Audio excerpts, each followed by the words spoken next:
வாழ்க்கை வாழ்வதற்கு என்னை தேவன் அழைத்திருக்கிறபடியினாலே இந்த தேவன் என்னை சுகமாக்குவார் என்று சொல்லி நம்புகிறவர்களுக்கு அவர் சுகம் கொடுக்கக்கூடியவராக இருக்கிறார். ஹல்லேலூயா. இந்த மாலை வேளையிலே தேவன் அநேகரை தொட்டு சுகமாக்க விரும்புகிறார். அநேகரை சுகமாக்க விரும்புகிறார். சரீரத்தில் இருக்கக்கூடிய நோயை மாத்திரமல்ல, மனதில் இருக்கக்கூடிய மன வியாதியை கர்த்தர் சுகமாக்க போகிறார். சரீரத்தில் இருக்கக்கூடிய நோயை தேவன் சுகமாக்க போகிறார். தரித்திரம் என்னும் காரியம் உங்களுடைய வாழ்க்கையில உங்களோடு கூட ஒட்டிக்கிட்டு இருக்குல்ல, அதை தேவன் இன்றைக்கு வாழ்க்கையிலிருந்து பிடுங்கி எறிய போகிறார். ஹல்லேலூயா. அவர் சுகமாக்குகிறவர். மறுபடியுமாக இந்த வார்த்தைகளை சொல்லி பாட போகிறோம். அந்த தெய்வத்தை நாம் என்னவாய் சொல்லி பாடி ஆராதிக்கிறோமோ அந்த வண்ணமாக அவர் தன்னை வெளிப்படுத்தக்கூடியவராக இருக்கிறார். ஹல்லேலூயா. நீர் யெகோவா ராஃபா என்று சொல்லும் பொழுது அவர் சுகமாக்குகிறவராக உங்கள் மத்தியிலே வருகிறார். ஹல்லேலூயா. எங்கெல்லாம் அவருடைய மக்கள் கூடுகிறார்களோ அங்கெல்லாம் அந்த தேவன் தவறாமல் வரக்கூடியவராக இருக்கிறார்.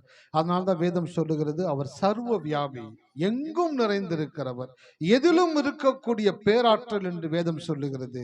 அவர் எல்லா இடத்திலும் இருக்கிறார். இன்றைக்கு உங்கள் மத்தியிலே வந்திருக்கிறார். ஹல்லேலூயா. இன்றைக்கு உங்க பக்கத்தில் இருக்கிறார், உங்களுடைய அருகில் இருக்கிறார். உங்களை சுகமாக்க அவர் விரும்புகிறாரு. அந்த சுகமாக்கக்கூடிய சுகம் ஆகிற விசுவாசம் உங்களுக்குள்ள இருக்கு என்று தேவன் பார்க்கிறாரு. உங்களை சுகமாக்க அவர் விரும்புகிறாரு. இந்த சரணத்தை பாடும் பொழுது யெகோவா ராஃபா, சுகம் தரும் தெய்வமே என்று நீங்கள் சொல்லும் பொழுது உங்களுடைய சரீர வியாதி, உங்களுடைய மன வியாதி, உங்களுடைய தரித்திரம் என்னும் வியாதி, உங்களுடைய கவலை என்னும் வியாதியை அவர் முழுவதுமாய் உங்களிடத்திலிருந்து எடுத்து போடக்கூடியவராக இருக்கிறார். ஹல்லேலூயா. யெகோவா ராஃபா, சுகம் தரும் தெய்வமே, யெகோவா ராஃபா, சுகம் தரும் தெய்வமே, கலங்கலப்பா நாங்க கலங்கலப்பா, கலங்கலப்பா நாங்க கலங்கலப்பா, கர்த்தர் நாமம் என் புகழிடமே, கருத்தோடு துதித்திடுவே, கர்த்தர் நாமம் என் புகழிடமே, கருத்தோடு துதித்திடுவே. கர்த்தர் நாமம் நம்முடைய புகழிடம். கர்த்தருடைய வார்த்தையை சொல்லும் பொழுது நமக்கு தேவன் ஒரு அடைக்கலத்தை உருவாக்குகிறார், ஒரு பாதுகாப்பை உருவாக்குகிறார். ஒன்று நம்மை தொட முடியாத ஒரு விசேஷித்த பாதுகாப்பை அவருடைய நாமம் நமக்கு கொடுக்கக்கூடியதாக இருக்கிறது. இந்த மாலை வேளையிலே அந்த அடைக்கலத்திற்குள்ளாக வந்திருக்கிறீர்கள். வேதம் சொல்லுகிறது, கர்த்தருடைய நாமம் பலத்த துருகம், நீதிமானதற்குள்ளே ஓடி சுகமாய் இருப்பான் என்று சொல்லுகிறது.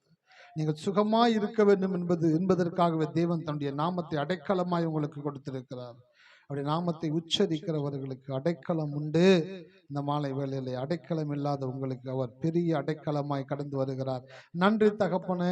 இந்த மாலை வேளையிலே நாங்கள் எங்களை அர்ப்பணிக்கிறோம், இந்த கரத்தில் எங்களை கொடுக்கிறோம். ஆண்டவரே, பாடும் பொழுதும் ஆராதிக்கும் பொழுதும் துதிக்கும் பொழுதும் உடைய நாமம் மகிமைப்படுகிறது. நீர் பேசும் பொழுது உம்முடைய பெயர் மகிமைப்படுகிறது. ஆண்டவர், ஒவ்வொரு மக்களோடும் கூட நீர் பேசுவீராக, ஒவ்வொரு மக்களோடு நீர் இடைபடுவீராக. அவருடைய இருதயத்தின் ஆழத்தில் இருக்கிறவைகளை நீர் அறிந்திருக்கிறீரே.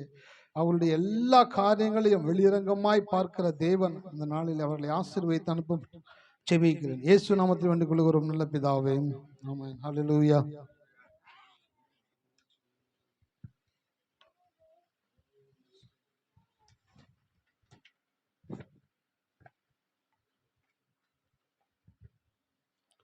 Hallelujah, Jesus.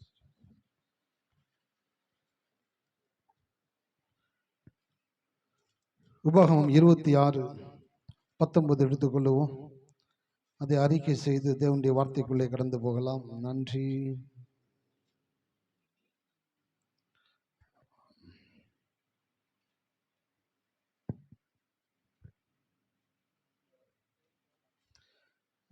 வேத வசனத்தை வேத வசனமா பார்க்கிறவங்களுடைய வாழ்க்கை சலிப்பு நிறைந்த வாழ்க்கையா இருக்கும். வேத வசனத்தை தேவ வசனமாக பார்க்கிறவர்கள் சளைக்காமல் வாழ்வார்கள். ஹல்லேலூயா. எத்தனை பேருக்கு புரியுது நான் சொல்றது? வேத வசனத்தை வேத வசனமாவே பார்க்கிறவங்க சலித்து வாழ்வாங்க. வேத வசனத்தை தேவ வசனமா பார்க்கிறவங்க சளைக்காம வாழ்வாங்க. சில பேர்லாம் கேள்விப்பட்டிருக்கீங்களா? அப்பா அவன்லாம் எதுக்கும் சளைக்காதவன்டா, என்ன வந்தாலும் வந்து பாருன்னு சொல்லக்கூடிய ஆளு. அப்படின்னு என்னதுங்க, எத்தனாலும் பாத்துக்கலாம் போடா அப்படின்னு சொல்றவன். அப்படிப்பட்ட வாழ்க்கை எப்ப வரும்னாக்க, கடவுள் எழுதி கொடுத்த வார்த்தைய வேத வசனமா பார்க்க கூடாது, அதை தேவ வசனமாக பார்க்கணும். ஹல்லேலூயா. இருக்கீங்களா? கிறிஸ்தவர்கள் என்ன நினைச்சுக்கிறாங்கனாக்க, எல்லா மதத்துக்கும் ஒரு புத்தகம் கொடுத்துருக்குறாங்க. ஸோ நம்ம மதத்துல ஒரு புத்தகத்தை கொடுத்துருக்குறாங்க. அதுல என்ன அப்படின்னாக்க, என்னெல்லாம் முற்காலத்தில் நடந்துச்சு அதை எழுதி கையில கொடுத்துருக்குறாங்க. அதை படிக்கும் பொழுது நம்மளுடைய வரலாறு என்னன்னு தெரியும். இது வரலாறு புத்தகம் அல்ல, உங்களுடைய எதிர்காலத்தை நீங்கள் வரைகிற புத்தகம். ஹல்லேலூயா. இருக்கீங்களா? அதனால இதை வெறும் வேத வசனமா பார்க்க கூடாது, இதை தேவ வசனமாக, ஆமா கடவுளுடைய வார்த்தைன்னு பாத்தீங்கன்னா தான் அதன் மேல உங்களுக்கு அசைக்க முடியாத நம்பிக்கை வரும். வெறும் வேத வசனமா பாத்தீங்கன்னு வச்சுக்கோங்களேன், எல்லார்கிட்ட ஒரு புக் இருக்கு, நம்ம கிட்ட ஒரு புக் இருக்குது, வாசிப்போம், இன்னைக்கு ஒரு அதிகாரம் வாசிப்போம், 2 வசனத்தை படிப்போம், அவ்வளவுதான், முடிஞ்சு போச்சு. அது இல்லைங்க கிறிஸ்தவ வாழ்க்கை. ஒவ்வொரு வசனமும் தேவன் நமக்காக எழுதி கொடுத்திருக்கிறார். உங்களுடைய வாழ்க்கையை மாற்ற வேண்டும் என்பதற்காக. ஆமா, அந்த எண்ணத்தோடு படிக்கும் பொழுது வாழ்க்கை மாறக்கூடியதாக இருக்கிறது. உபாகமம் 26:19 நான் வாசிக்கிறேன், என்னோட சேர்ந்து வாசிங்க. நான் உண்டு பண்ணின எல்லா ஜாதிகளை பார்க்கிலும் புகழ்ச்சியிலும் கீர்த்தியிலும் மகிமையிலும் உன்னை சிறந்திருக்கும்படி செய்வேன். ஆமென். இப்போ நம்ம இதே வாக்கு தத்தத்தை அந்த தெய்வத்தை நோக்கி பார்த்து சொல்ல போறோம். நீர் உண்டு பண்ணின எல்லா ஜாதிகளை பார்க்கிலும் புகழ்ச்சியிலும் கீர்த்தியிலும் மகிமையிலும் எங்களை சிறந்திருக்கும்படி செய்கிறதற்காய் ஸ்தோத்திரம் ஆண்டவரே. ஆமென். ஹல்லேலூயா. ஆமா, ஒவ்வொரு வாரம் இதை சொல்லிக்கிட்டே வருகிறோம். சில பேர் நோட் பண்ணிலாம் வச்சிருக்காங்க, என்னிலிருந்து சொல்ல ஆரம்பிச்சிருக்கிறோம், பார்ப்போம். சொல்றாருல, என்னதான் நடக்குன்னு நானும் பார்க்குறேன். ரொம்ப நல்லது. ஏன்னா நான் மறந்துட்டேன், என்னைக்கு சண்டையிலேருந்து ஸ்டார்ட் பண்ணணும் நான் மறந்துட்டேன். நீங்கள் நோட் பண்ணி வச்சுருந்தா நல்லது. காரணம், என்னையிலேருந்து நம்ம சொல்ல ஆரம்பிக்கிறோமோ அன்னையிலேருந்து தேவன் தன்னுடைய உருவாக்கம் ஆற்றலை என்ன பண்ணிட்டாருனாக்க ஆக்டிவேட்டு பண்ணிட்டாரு. இப்போ ஒவ்வொரு தனிப்பட்ட நபர்களுடைய வாழ்க்கையிலும் அந்த தேவனுடைய வாக்கு தத்தம் என்ன வாக்கு தத்தங்க? புகழ்ச்சியிலும் கீர்த்தியிலும் மகிமையிலும் உன்னை சிறந்திருக்கும்படி செய்வேன் என்ற வாக்கு தத்தத்தை தேவன் என்ன பண்றாங்க, ஆப்ரேட் பண்ண ஆரம்பிச்சுட்டாரு. அது ஆப்ரேட் ஆகிக்கிட்டே இருக்குது, ஒவ்வொரு ரீதியிலும் ஆகிக்கிட்டே இருக்குது, ஒவ்வொரு இடத்துலையும் ஆகிக்கிட்டே இருக்குது, ஒவ்வொரு சூழ்நிலையிலும் ஆகிக்கிட்டே இருக்குது. அது எப்ப வெளியில வரும் அப்படின்னாக்க, கத்திரிக்காய் முத்துனா உள்ள வைக்க முடியாது. தெனாலிராமன் அப்படின்ட்டு ஒருத்தர் கதை ஒண்ணு படிச்சேன். ராஜாவுடைய தோட்டத்துல மாத்திரம் விளையக்கூடியது கத்திரிக்காய். தெரியாம எடுத்துன்னு வந்துட்டார் வீட்டுக்கு, சமைச்சிட்டாரு. எண்ணெய் கத்திரிக்காய் போல சமைச்சிட்டாங்க வீட்டுல டேஸ்டா. ஹஸ்பண்ட் ஒய்ஃப் சாப்பிடும் பொழுது ஒய்ஃபுக்குள்ள பெத்த வயிறு தாங்கல. என்னங்க நம்ம மட்டும் சாப்பிட்றோமே, அந்த குழந்தைக்கு கொடுக்காம சாப்பிட்றோமே, நான் சொல்றேன் வேணாம் அப்படின்னு சொன்னாங்க. என்னங்க நீங்க இவ்வளவு கல் நெஞ்சக்காரங்க, நான் கொடுப்பேன்னு.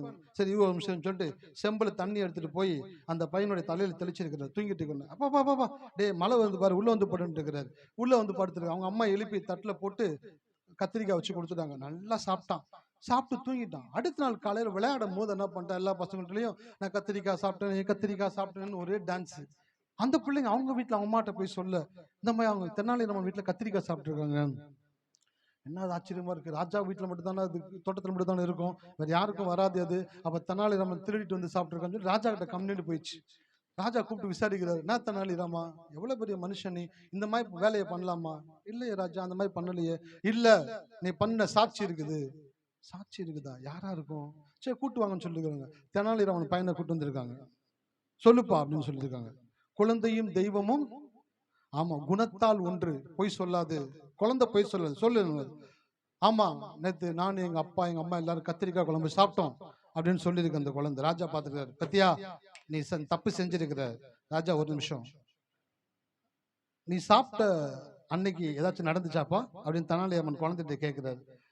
ஆமாப்பா, அன்னைக்கு மழை பெஞ்சிச்சுல. பாக்குறாங்க, அக்கு நட்சத்திரம் உக்கரத்துல இருக்கு, நேரத்துல தண்ணி பஞ்சமா இருக்குது, மழை பெஞ்சிச்சுன்னு சொல்றானே, என்னைக்குப்பான்னு கேட்டாங்க. நேற்று மழை பெஞ்சிச்சு, மழை பெஞ்ச அன்னைக்கு எங்க அப்பா கத்திரிக்காய் குழம்பு கொடுத்தாங்க, நான் சாப்பிட்டேன். தெனாலிராமன் சொன்னாரு, ஐயா சின்ன பையன் ஏதோ கனவு கண்டு சொல்லி இருக்கிறான், அதை போய் நீங்க பெருசா எடுத்துட்டீங்களே அப்படின்னு சொல்லி கேச திசை திருப்பக்கூடிய.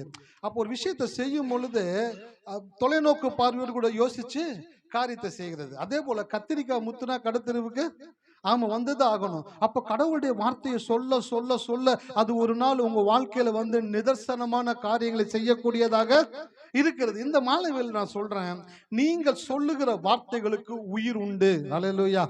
இந்த வசனத்துக்கு பேர் என்னங்க? ஜீவ வசனம். அப்புறம் என்ன இருக்கு அதுக்குள்ள? ஆமா, உயிர் இருக்கு. சில பேர் கருவாடுன்னு நினைச்சுக்கிறாங்க, இது செத்த கருவாடு இது, அதனால சும்மா வாசிப்போம், வாசிச்சு வைப்போம். செத்த கருவாடு இல்ல, இது உயிருள்ள மீன். என்னதுங்க? உயிருள்ள மீனுக்கு எப்படி உயிர் இருக்கிறதோ அப்படியே இந்த வார்த்தைக்குள்ள என்ன இருக்குங்க? ஜீவன் இருக்கிறது. ஆகினால் இந்த வசனத்தை படிக்கும் பொழுது, அதான் நான் போன வாரத்துல சொன்னேன், தேவனுடைய வார்த்தையை வாசிக்கவோ படிக்கவோ கூடாது. தேவனுடைய வார்த்தை என்ன பண்ணணும்? தியானிக்கணும். தியானிக்கும் பொழுது எப்படி தியானிக்கணும்? தேவனுடைய வார்த்தையை கண்ணார பார்க்கணும், மனதார நம்பணும், வாயார சொல்லணும், வயிறார தேவன் உங்களை அனுபவிக்கும்படி செய்வார். ஹல்லேலூயா. எல்லாரும் சொல்லுங்க, கண்ணார பார்க்கணும். சில பேர் வசனத்தை கண்ணார பார்க்கறது கிடையாது. கர்த்தர் நல்லவர் என்பது ருசித்து பாருங்கள். வசனத்தை படிச்சோம்னு வச்சுங்களேன், பைபிளை மூடி வச்சுட்டு கர்த்தர் நல்லவர் என்பது ருசித்து பாருங்கள், அவர் மேல் நம்பிக்கையா இருக்கிற மனுஷன் பாக்கியவான். ஏன்னா வசனம் எனக்கு தெரியும். வசனம் தெரியுது முக்கியம் கிடையாது, அந்த வசனத்தில் இருக்கக்கூடிய வெளிப்பாடு உங்களுக்கு கிடைச்சிச்சா? ஹல்லேலூயா. இன்னைக்கு அதான் எடுத்துன்னு வந்திருக்கிறேன். கர்த்தர் நல்லவர் என்பதை ருசித்து பாருங்க. அப்படின்னா அந்த வசனத்தை பார்க்கும் பொழுது, தியானிக்கும் பொழுது, உங்களுடைய கண்கள் அந்த வார்த்தை படும் பொழுது அது உங்களை அசைக்கணும். முதலாவது அசைச்ச பிற்பாடு உங்க மனதுல அந்த காரியத்தை மனதார நம்பணும், மனதார நம்பணும். மூணாவது என்ன பண்ணணும்? வாயார வாயார சொல்லணும். சில பேர் ஓயார பேசிக்கிட்டே இருப்பாங்க, உப்பு கல்லுக்கு பிரயோஜனமே இருக்காது, ஆனா பேசிக்கிட்டே இருப்பாங்க. ஆனா நீங்க வாயார என்னைக்கு தேவனுடைய வார்த்தையை பேச ஆரம்பிக்கிறீங்களோ அந்த வார்த்தை உங்கள் வயிறார நீங்கள் அனுபவிக்கும்படி செய்யக்கூடியதாக இருக்கிறது. அப்ப கடவுளுடைய வார்த்தையை நீங்க நம்பி விசுவாசிச்சு அதை சொல்ல சொல்ல சொல்ல அதுக்கு நீங்க உயிர் கொடுக்கிறீங்க. அந்த வார்த்தைக்கு உயிர் கொடுக்கும் பொழுது அந்த வார்த்தை உயிருள்ள வார்த்தையாய் மாறி உங்களுடைய வாழ்க்கையில தாக்கத்தை உண்டாக்கக்கூடியதாக இருக்கிறது. சோ இன்னைக்கு கர்த்தருடைய வார்த்தைகளை கடந்து போகிறோம். சோ ஒவ்வொரு வாரமும் அறிக்கை செய்யறோம். நான் விசுவாசிக்கிறேன், இதுல சொல்லப்பட்ட மகத்துவமான காரியங்கள் ஒவ்வொரு நபருடைய வாழ்க்கையிலும் தேவன் செய்ய போகிறார். அல்லேலூயா. எத்தனை பேர் விசுவாசிக்கிறீங்க? ஒவ்வொருத்தருடைய லைஃப்லயும் பண்ணுவார், ஒருத்தர் கூட மிஸ் ஆக மாட்டீங்க. நான் சொல்லட்டுங்களா, உங்க வாழ்க்கையில நீங்க ஆசீர்வதிக்கப்பட முடியாத ஒரு சூழ்நிலையில இருந்தாலும் ஆசீர்வதிக்கப்பட்டவங்களோடு கூட நீங்க இருந்தீங்கனாலே அந்த ஆசீர்வாதம் உங்களுக்கு மேல வந்து விழக்கூடியதாக இருக்கிறது. அல்லேலூயா. ஆபிரகாமோடு கூட யார் இருந்தாங்க? ஆமா, லோத் இருந்தா. அவன் ஒன்றும் பெரிய பர்ஃபெக்டான ஆள் கிடையாது, ஆனால் அழைப்பை பெற்ற ஒரு மனிதனோடு கூட இருக்கும் பொழுது அவனுக்குள் தேவன் கொடுக்கக்கூடிய ஆசீர்வாதங்கள் நிரம்பி வழியும் பொழுது அவன் அருகில் இருக்கக்கூடியவனையும் அதை பற்றி பிடிக்கக்கூடியதாக இருக்கிறது. அப்ப கோயில்ல வந்து உட்கார்ந்து எனக்கு நீங்க ஆசீர்வதிக்கப்பட முடியாத சில தடைகள் மனதளவுல, யோசனையில, விசுவாச குறைவில் உங்களுக்குள்ள இருக்கும் என்றால் கூட நீங்க வந்து ஆலயத்தில் உட்கார்ந்து மற்றவர்களோடு கூட இணையும் பொழுது அவர்களுக்குள் இருக்கக்கூடிய ஆசீர்வாதம் உங்கள் மேல ஸ்பில் ஓவர் ஆகக்கூடியதாக இருக்குது, ஓவர்ஃப்ளோ ஆகக்கூடியதாக இருக்குது. இந்த மாலை வேளையில ஆண்டவர் உங்களிடத்துல பேசி கொண்டிருக்கிறாரு. உன் பக்கத்துல உட்கார்ந்து இருக்கிற உங்களுடைய ஆசீர்வாதம் உங்க மேல இன்றைக்கு ஊற்றப்பட போகிறது. ஹல்லேலூயா. உங்க பக்கத்துல உட்கார்ந்து இருக்கிறவங்களுடைய ஆசீர்வாதம் உன் மேல இன்றைக்கு ஊற்றப்பட போகிறது. அவங்களுக்குள்ள இருக்கக்கூடிய அந்த தேவ பயம், அவங்களுக்குள்ள இருக்கக்கூடிய விசுவாசம், அவங்களுக்குள்ள இருக்கக்கூடிய ஆசீர்வாதம், அவங்களுக்குள்ள இருக்கக்கூடிய சுகம், அவங்களுக்குள்ள இருக்கக்கூடிய நல்வாழ்வு இன்றைக்கு பரிசுத்த ஆவியானவர் அவர்களுக்குள்ளாக இருந்து உங்களுக்குள்ளாக அவர் பரிமாற்றம் அடையும்படி செய்கிறார். அல்லேலூயா. இந்த மாலை வேளையிலே அநேகரை தேவன் தொடுகிறாரு, அநேகருடைய சரீரத்தில் தேவன் கிரியை செய்யக்கூடியவராக இருக்கிறாரு. அல்லேலூயா. கரங்களை தட்டி கர்த்தரை துதிப்போமா? நன்றி நன்றி நன்றி நன்றி நன்றி நன்றி நன்றி தகப்பன், நன்றி தகப்பன். உங்களுக்குள்ளே பெரிய மாற்றத்தை உண்டாக்குகிறவர். ஓ ஹalleluya, பெரிய மாற்றம் எங்களுக்குள்ளே கடந்து வருகிறதற்காக நன்றி செலுத்துகிறோம். சிறு மாற்றம் அல்ல, பெரும் மாற்றத்தை தேவன் உனக்குள்ளே உண்டாக்குகிறார். பெரிய மாற்றத்தை உனக்குள்ள தேவன் இந்த மாலை வேளையிலே உண்டாக்கி கொண்டிருக்கிறார். அதனுடைய ஆவி, ஆத்தும, சரீரத்தை, உன்னுடைய அனைத்து காரியங்களையும் அது உருமாற்றக்கூடியதாக இருக்கிறது.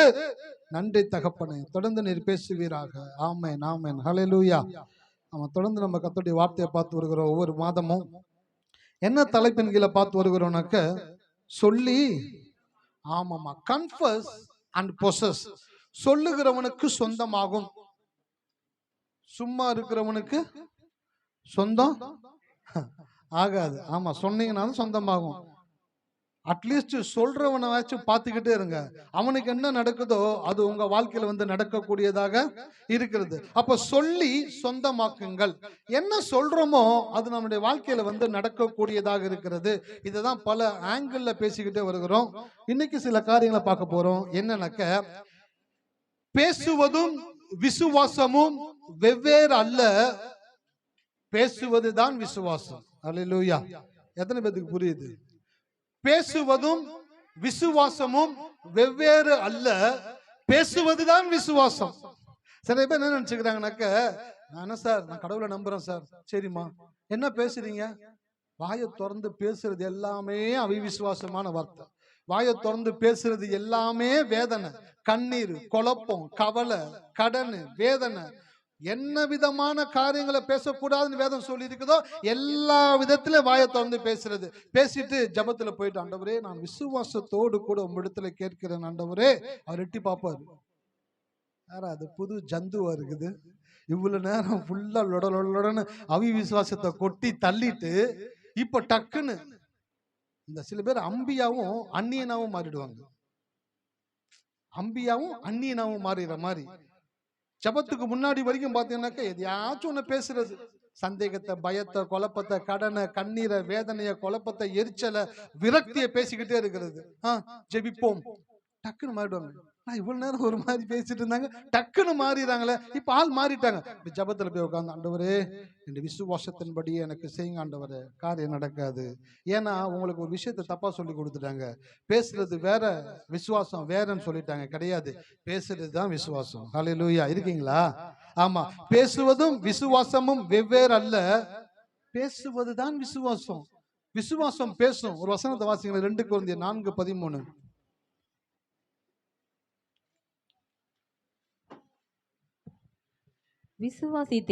விசுவாசித்தேன் ஆகையால் பேசினேன் என்று எழுதியிருக்கிறபடி. போதும். விசுவாசித்தேன் ஆகையால் பேசினேன். அப்ப என்ன உங்களுக்கு இன்னைக்கு ஒரு டவுட் கிளியர் ஆகட்டும். என்ன கிளியர் ஆகட்டும்? விசுவாசம்ன்றது வேற கிடையாது, பேசுறதுன்றது வேற கிடையாது. விசுவாசித்தேன் ஆகையால், ஆமா, என்ன பேசுறீங்களோ அதை தான் விசுவாசிக்கிறீங்க. என்ன விசுவாசிக்கிறீங்களோ அதை தான் நீங்க வாழ்க்கையில பேசிக்கிட்டு இருக்கிறீங்க. கொஞ்சம் ஒரு நிமிஷம் அப்படியே நீங்க யோசிச்சு பாருங்களேன். இன்னைக்கு காலையில இருந்து இந்த சாயங்காலம் வரைக்கும் எல்லாருமே பேசியிருப்பீங்க வீட்டுல. ஆமாவா இல்லைங்களா? ஆமா, அநேக காரியங்களை பேசியிருப்பீங்க. ஒரு நிமிஷம் அப்படியே யோசிச்சு ரீவைண்ட் பண்ணி பாருங்க. காலையில எந்திரிச்சதுல இருந்து இப்ப கோயில் வந்து உட்கார்ந்து கடவுளுடைய வார்த்தை கேட்டுக்கிட்டு இருக்கிற வரைக்கும் என்னென்ன காரியத்தை கடவுளை உயர்த்தி பேசுறீங்க, என்னென்ன காரியத்தை உங்களுடைய வாயின் வார்த்தைகளை ஃப்ரீயா வந்து அவிவிசுவாசமா பேசுனீங்கன்னு கொஞ்சம் யோசிச்சு பாருங்களேன். யோசிச்சு பார்த்தீங்கன்னாக்க, ஒரு நோட்டை கையில கொடுத்து எழுத சொன்னா, காலையில இருந்து இந்த நேரம் வரைக்கும் நான் சொல்றேன் 99.9% என்ன பேசியிருப்பீங்க அப்படின்னாக்க, எதை குறிச்சு பயப்படுறீங்களோ அதை பேசியிருப்பீங்க. எதை குறிச்சு உங்களுக்கு சந்தேகம் இருந்துச்சோ அதை பேசியிருப்பீங்க. எது உங்களுடைய தேவையோ அந்த தேவை எப்படி சந்திக்கப்பட போகுதோன்னு பேசியிருப்பீங்க. நாளைய தினத்தை குறிச்ச பிரச்சனையை குறிச்சு பேசியிருப்பீங்க. எல்லாவற்றையும் அலசி ஆராய்ந்து பார்க்கும் பொழுது என்ன நடக்குதுனாக்க, முழுவதுமாக தேவனுடைய வார்த்தையை தவிர மற்ற அனைத்தையும் நீங்கள் பேசி இருக்கிறீர்கள். ஹல்லேலூயா. ஆனா கோயிலுக்கு வந்து உட்கார்ந்தோன்னு கடவுள் சொல்றாரு, விசுவாசிக்கிறீரோ அதை தான் நீ பேசுவ, நீ எதை பேசுனியோ அதை தான் நீ விசுவாசிச்சுக்கிட்டு இருக்கிற அப்படின்ற இந்த சத்தியம் தெரியாதனால அநேக மக்கள் என்ன பண்ணிட்டாங்கன்னாக்க கோயில்ல போய் ஜெபிக்கிறது, ஊழியக்காட்ட ஜெபிக்கிறது, உபவாசம் போட்டு ஜெபிக்கிறது, எல்லா ஜெபத்தையும் செய்து விட்டு அவங்க வெளியில வந்த உடனே அவங்க வாயின் வார்த்தைகள் என்னன்னு பார்த்தீங்கன்னா கரெக்டா தெரிஞ்சிடும் அவங்க எதுலாம் நிறைஞ்சிருக்கிறாங்கன்னு. அகத்தின் அழகு என்னங்க? ஆமா, அகத்தின் அழகு முகத்தில் தெரியும், இருதயத்தின் நிறைவு வாயில். இருதயத்தின் நிறைவு வாயில் தெரியும். உள்ளுக்குள்ள நீங்க சமாதானமா இருந்தீங்களா? ரவி பிரதர் சாட்சி சொன்னாங்க, விசுவாசிக்கிறவன் பதறான். அப்பனாக்க பதர்னீங்க அப்படின்னாக்கா விசுவாசிக்கலன்னு அர்த்தம். விசுவாசிச்சீங்கன்னாக்கா பதட்டம் இல்லாம இருக்கணும். அதே போலதான் அகத்தின் அழகு முகத்தில். நீங்க எப்படி இருக்கிறீங்க? ரிலாக்ஸா இருக்கிறீங்களா? அவங்க மூஞ்சி காமிச்சு கொடுத்துரும். நீங்க டென்ஷனா இருக்கிறீங்களா? ஆட்டோமேட்டிக்கா உங்க தலை வேர்க்க ஆரம்பிச்சிடும், உங்க வேர்க்கு தெரிஞ்சு அப்படியே வடிய ஆரம்பிச்சிடும். அப்ப நீங்க ஏதோ டென்ஷனா இருக்கிறீங்க அப்படின்னு அர்த்தம். இப்ப நான் டென்ஷனா இருக்கிறேன். ஏன் டென்ஷனா இருக்குன்னு சொல்லிடுறேன். ஏசி போட்டு ஃபேன் போட்டு இத்தனை காரியங்கள் இருந்தும் உள்ளுக்குள்ள எனக்குள்ள என்ன இருக்கு? ஹீட் ஜென்ரேட் ஆகிட்டே இருக்குது. எனக்குள்ள வேர்க்க ஆரம்பிக்குது. வேர்க்க ஆரம்பி எதை காட்டுறதுனாக்க நான் டென்ஷனா இருக்கிறேன் அப்படின்றது வெளியில காமிக்க கூடியதா இருக்குது. ஆமாவா இல்லைங்களா? அதே போல அகத்தின் அழகு முகத்தில் தெரியும், இருதயத்தின் நிறைவு வாயில் தெரியும். அப்ப உங்க இருதயத்துல என்ன நிறைஞ்சிருக்கு அப்படின்றத கண்டுபிடிக்கணும் அப்படின்னாக்க உங்க வாயில நீங்க என்ன பேசுறீங்கன்றத வச்சு சொல்லிடலாம் உங்க இருதயத்துல என்ன நிறைந்து இருக்கிறது என்று சொல்லி. ஹல்லேலூயா. அதனாலதான் பிசாசு பார்த்தான், இந்த கிறிஸ்தவ மக்களை ஏமாத்தணும் அப்படின்னாக்க ஒன்னே ஒன்னு சொல்லலாம், நம்பிக்கைன்றது வேற பாப்பா, நீ பேசுறன்றது வேற பாப்பா. நீ எதை வேணாலும் நம்பிக்கமா, ஆனா நீ எதை வேணாலும் பேசிக்கமா அப்படின்னு சொன்னனாலதான் இன்றைக்கு கிறிஸ்தவம் சாதிக்க வேண்டிய இடத்தில் இல்லாமல் சோதிக்கப்பட்ட இடத்துல இருந்து கொண்டிருக்கிறது. ஒவ்வொரு கிறிஸ்தவனையும் தேவன் சாதிக்க கூடியவனாக தான் தேவன் தெரிந்து கொண்டிருக்கிறார். ஆனா பிசாசு கொஞ்சம் திருப்பி விட்டுறான். விசுவாசிச்சுக்கோ, எதை வேணாலும் பேசிக்கோ, ஆனா கோயில வந்தீங்கன்னாக்க கடவுள் மாத்துவாரு. எதை விசுவாசிக்கிறியோ அதை தான் பேசணும், எதை பேசுறியோ அதை தான் நீ விசுவாசிக்கிற. இன்னொரு காரியத்தை சொல்லிட்டு அடி கடந்து போறேன். பேசுவது விசுவாசம் அல்ல என்பது பிசாசின் வாதம், பேசுவதுதான் விசுவாசம் என்பது வேதத்தின் பிடிவாதம். வாதம் பிடிவாதம். பிசாசினுடைய வாதம் என்னன்னாக்க பேசுவது விசுவாசம் அல்ல என்பது பிசாசின் வாதம். பிசாசு ஒரே ஒரு காரியத்துல ரொம்ப உறுதியா இருக்கிறான். என்ன அப்படின்னாக்க கிறிஸ்தவர்கள் விசுவாசத்தை ஒரு நாளும் பேசிடக்கூடாது அப்படின்றதுல உறுதியா இருக்கிறான். அவங்க மைண்ட்ல என்ன சொல்றானாக்க நீ பேசுறது விசுவாசம் இல்ல, நீ எதை வேணாலும் விசுவாசிச்சுக்கோ, எதை வேணாலும் பேசிச்சுக்கோன்னு சொல்லி அவன் வாதம் அப்படின்னாக்க ஆர்குமெண்ட் பண்ணிக்கிட்டே இருக்கிறான். ஆனா கோயில்ல வந்து உட்கார்ந்து எனக்கு கடவுள் சொல்லுவாரு, பேசுவதுதான் விசுவாசம் என்பது வேதத்தின் பிடிவாதம்.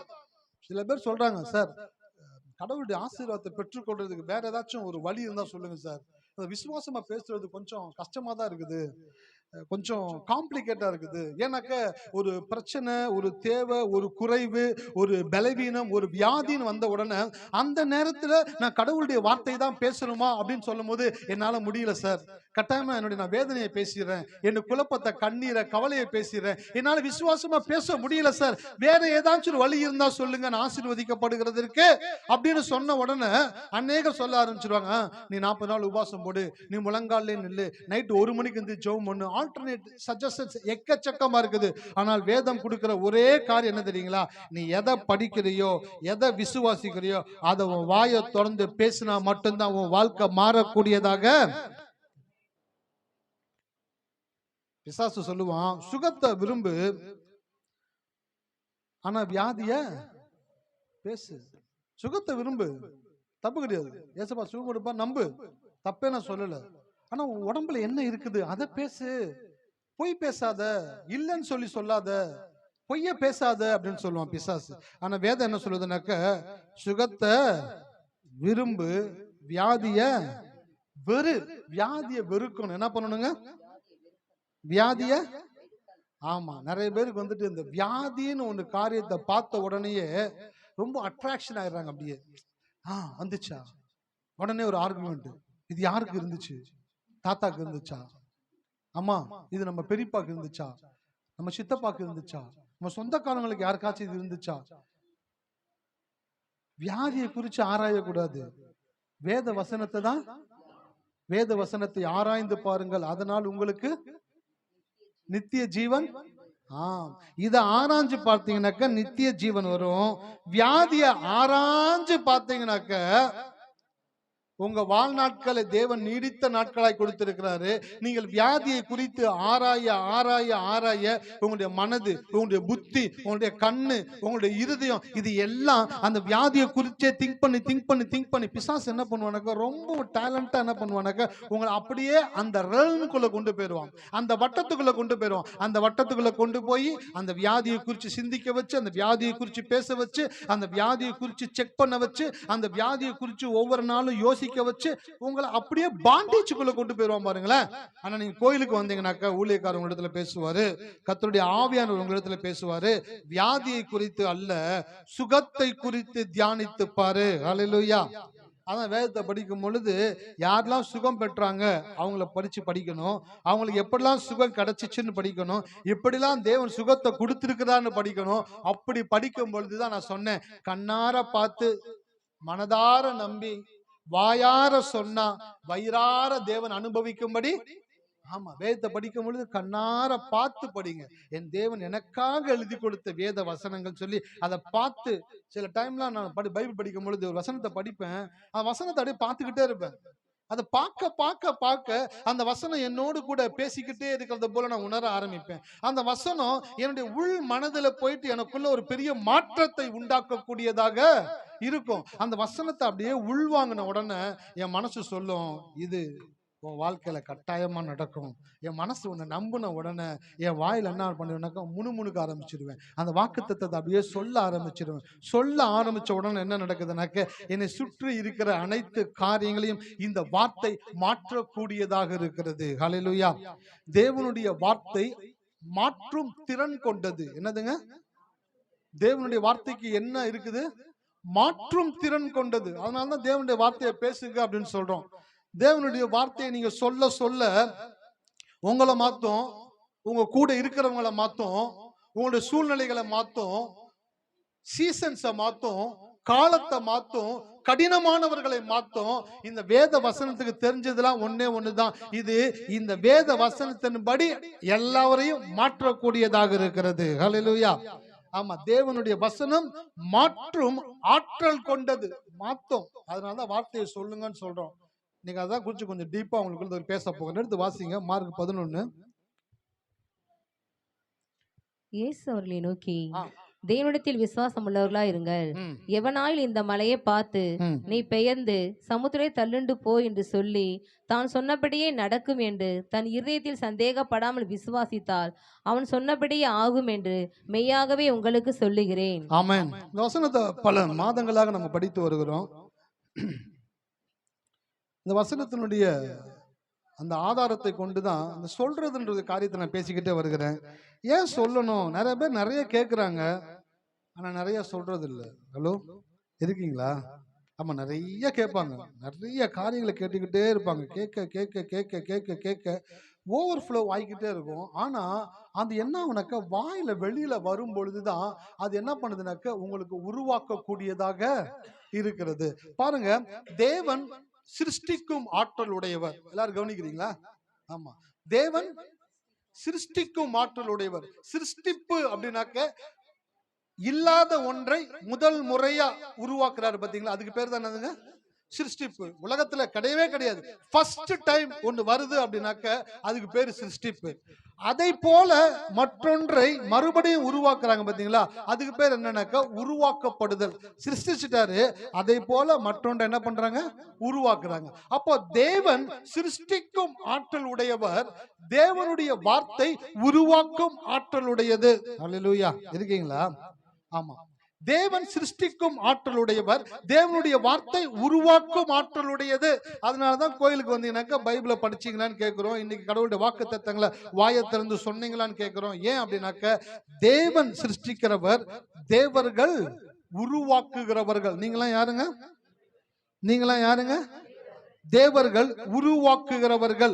உங்க வாழ்க்கையில என்னெல்லாம் வேணுமோ அதை எல்லாம் இந்த ஜீவ வார்த்தையை கொண்டு உங்களால் உருவாக்க முடியும். தேவன் யாருங்க?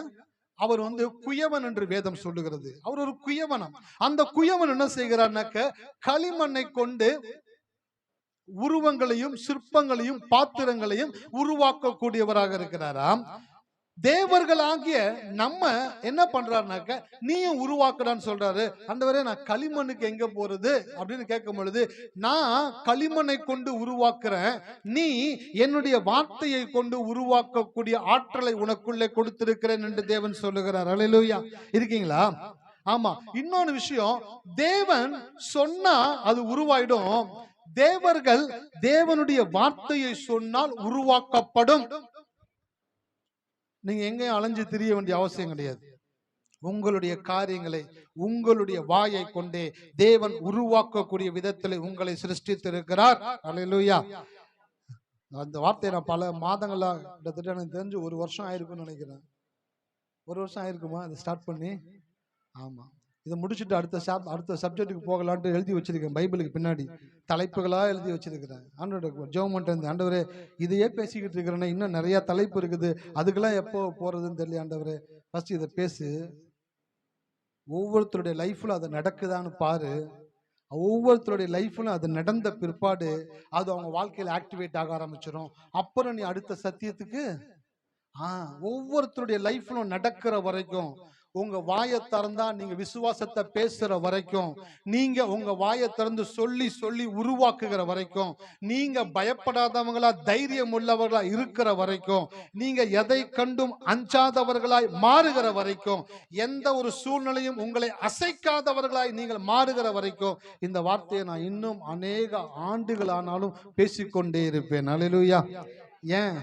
இது ரொம்ப அவசியமான ஒரு விஷயம். இது ரொம்ப தேவையான ஒரு காரியம்.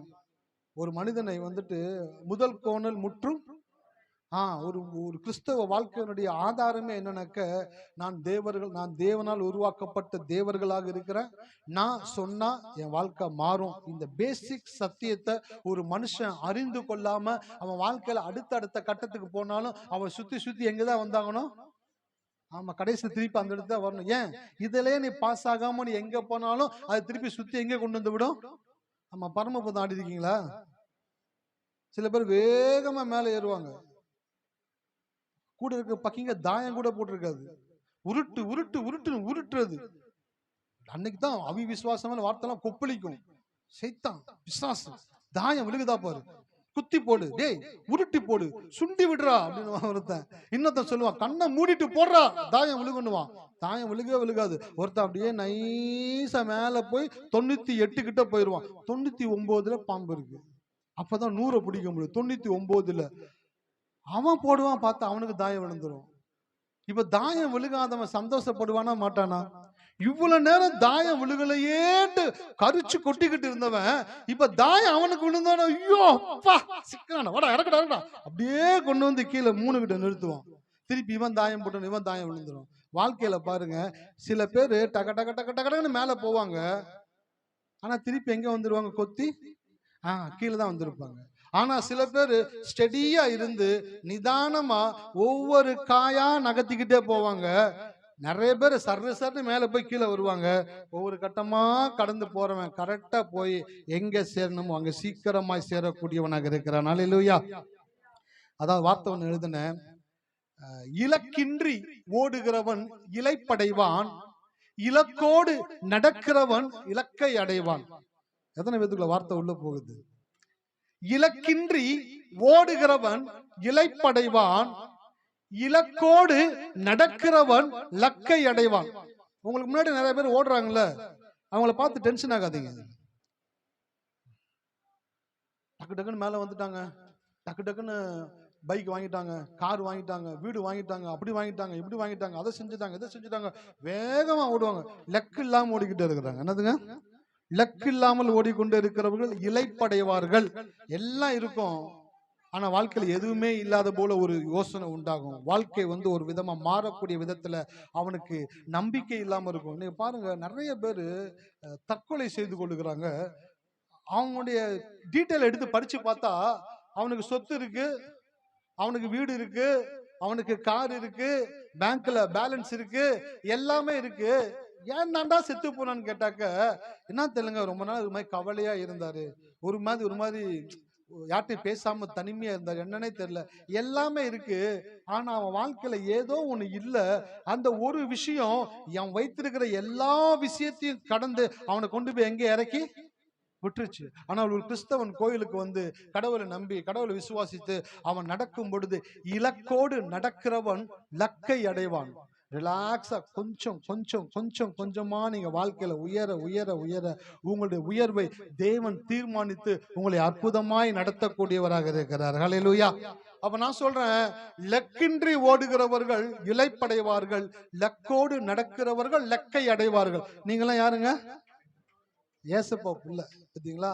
அதான் பால்ராஜ் எனக்கு வேணும்ன்றது. முதல் சீட் அவருக்கு கொடுத்துருக்கிறதுக்கான காரணம் என்ன அப்படின்னாக்க, ஒரு ஊழியக்கார் சொல்றாரு, என் சபையில நான் எப்பயுமே முன்னாடி வந்து ஜெபிக்கிற ஜெப வீரர்கள் தான் உட்கார வைப்பேன். ஏன் என்று கேட்கும் பொழுது, நான் பிரசங்கிக்கும் பொழுது என்னுடைய பிரசங்கம் அப்படின்னு கிடையாது, அவங்களுடைய ஜெபம் என்னை பிரசங்கிக்கும்படி செய்கிறது. ஹல்லேலூயா. அப்ப நான் சொல்றேன், நான் ஒவ்வொரு முறையும் பிரசங்கிக்கும் பொழுதும் பால்ராஜ் முன்னாடி இருக்கும் பொழுது எனக்குள்ள ஒரு பவர் வருது, எனக்குள்ள ஒரு அட்ராக்ஷன் உண்டாகுது. அவர் கவனிக்கிறாரு, சொல்றதை கேட்கிறாரு. நான் சொல்றேன், இந்த பையனுடைய வாழ்க்கையில தேவன் தன்னுடைய அற்புதத்தை விளங்க செய்வார். ஹல்லேலூயா. அதிசயமா இந்த பிள்ளையனுடைய வாழ்க்கையை தேவன் மாற்றக்கூடியவராக இருக்கிறாரு. நம்ம எல்லாம் பார்க்கிறோமோ இல்லையோ, தேவனுடைய கண்கள் இந்த மகனை பார்த்து கொண்டிருக்கிறது. இந்த மகனுடைய வாழ்க்கையை தேவன் மாற்றுவார். இந்த மகனுடைய ஒவ்வொரு உறுப்புகளையும் தேவன் மாற்ற போகிறார். தாயின் கருவில உருவாக்கும் பொழுது அது ஒழுங்கற்று உருவாக்கப்பட்டு இருந்தாலும் தேவனுடைய ஆலயத்தில் வந்து உட்காரும் பொழுது அவர் அதை மறுபடியும் சீரமைக்க கூடியவராக இருக்கிறார். ஹல்லேலூயா. தாயின் வயிற்றிலிருந்து பிறந்த முதல் சப்பானியா இருந்த ஒருத்தனை கொண்டு வந்து கோயில் வாசல்ல பிச்சை எடுக்கும்படி வச்சிருந்தாங்களா. பேதுரு போகும்போது பாக்குறாரு, அவனை உத்து பார்த்து சொல்றாரு, பொன்னும் வெள்ளியும் என்னிடத்தில் இல்லை, என்னிடத்தில் இருப்பதை உனக்கு கொடுக்கிறேன், நசரனாகிய இயேசுவின் நாமத்தினால எழுந்து நட. தாயின் வயிற்றுல சரியா உருவாக்கப்படல, ஆனால் தேவாலயத்தின் வாசலிலே தேவாலயத்துக்குள்ளே வந்து ஒருவன் உட்காருவான் என்றால் அவனை தேவன் சீரமைக்க கூடியவராக இருக்கிறார். உங்க வாழ்க்கையை சீரமைப்பாருங்க. சீரற்று இருக்குதா? எதுவுமே சரியா போகாதது போல இருக்குதா? எதுலையுமே வெற்றி இல்லாத போல தெரியுதா? எல்லா இடத்துலயுமே இருள் போல தெரியுதா? எல்லா இடத்துலயும் கேட்டு போட்ட மாதிரி இருக்குதா? நீங்க ஆண்டவருடைய ஆலயத்துல வந்து உட்காரும் பொழுது உங்களுடைய வாழ்க்கையை தேவன் சீரமைப்பார், ரீகன்ஸ்ட்ரக்ட் பண்ணக்கூடியவராக இருக்கிறார், ரீஸ்டோர் பண்ணக்கூடியவராக இருக்கிறார். இன்றைக்கு உங்களுடைய வாழ்க்கையிலே தேவன் அநேக மாற்றங்களை உண்டாக்கி கொண்டிருக்கிறார். ஹல்லேலூயா. நான் சொல்றேன், உங்க வாழ்க்கையை ரீகன்ஸ்ட்ரக்ட் பண்ணுகிறார் தேவன்.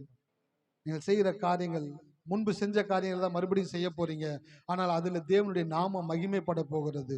தேவன் உங்கள் மூலமாக வெளிப்பட போகிறார். எத்தனை பேர் விசுவாசிக்கிறீங்க? ஹல்லேலூயா. ஆமா, நான் ஒரு கம்பெனியில கூட்டி பெருக்கிற வேலைக்கு தான் போனேன். கூட்டி பெருக்கிற வேலைக்கு போறவன் வந்து எத்தனை வருஷம் ஆனாலும் எந்த வேலை தான் பார்க்கணும்? ஆமா, அவன் கோட் ஷூட் போட்டாலும் கூட்டி தான் பெருக்கணும். ஏன்னா அவனுக்கு வேலை என்னதுங்க? அதுதான் வேலை. ஆனா அந்த இடத்துல கூட்டி பெருக்கிற வேலைக்கு போய் அந்த கூட்டி பெருக்கிற வேலை செஞ்சுக்கிட்டு இருக்கும் பொழுது எனக்கு கடவுள் ஒரு வசனத்தை கொடுத்தாரு. அவர் சிறியவனை புழுதியிலிருந்து எடுத்து எளியவனை குப்பையிலிருந்து உயர்த்தி பிரபுக்களோடு உட்கார பண்ணி மகிமையுள்ள சிங்காசனத்தை சுதந்தரிக்க பண்ணுகிறார். அந்த வாக்குத்தத்தத்தை பார்த்தேன், அவரை பார்த்தேன், இதுக்கும் எனக்கும் சம்பந்தம் இல்லை அப்படின்னு, அதனாலதான் கொடுத்தேன் அப்படின்னு சொன்னாரு. ஹல்லேலூயா. வாக்கு தத்தங்கள் என்னைக்குமே படிக்கும்போது உங்களுக்கும் வாக்கு தத்தத்துக்கும் சம்பந்தமே இருக்காது, அதனால திருப்பிட்டு போயிடக்கூடாது. இது நமக்கு இல்ல. சில பசங்க எக்ஸாமுக்கு படிக்குங்க, வார்த்தை புரியலன்னு வச்சுக்கோங்களேன், அந்த கொஸ்டினை விட்டுட்டு வேற கொஸ்டினுக்கு போயிருங்க. ஏன்டா அது கொடுத்து போய் மல்லு கொடுத்துட்டு இருப்பானேன்னு சொல்லிட்டு எக்ஸாம்ல போனா கரெக்டா அந்த கொஸ்டின் தான் வரும். அப்ப தலையை சொல்லிங்க, கொஞ்சம் படிச்சிருக்கலாமோ அப்படின்ட்டு ஒரு யோசனை. அதே போல வசனத்தை வாசிக்கும் பொழுது, நீ கீழாயிராமல் மேலாயிருப்பாய், நீ வாளாயிராமல் தலையாயிருப்பாய், தேவன் உன்னை பூமியின் உயர்ந்த இடங்களில் சத்தியமா நமக்கு இல்ல, நடக்கவே நடக்காது அப்படின்னு போயிடக்கூடாது. அதை படிக்கும் பொழுது பார்க்கணும், இது எழுதப்பட்டிருக்குனாக்க என்னைய வச்சு இது எழுதல, இது எழுதப்பட்டது என் வாழ்க்கையை மாற்றுவதற்காக தேவன் எழுதி கொடுத்திருக்கிறார். ஹல்லேலூயா. இருக்கீங்களா?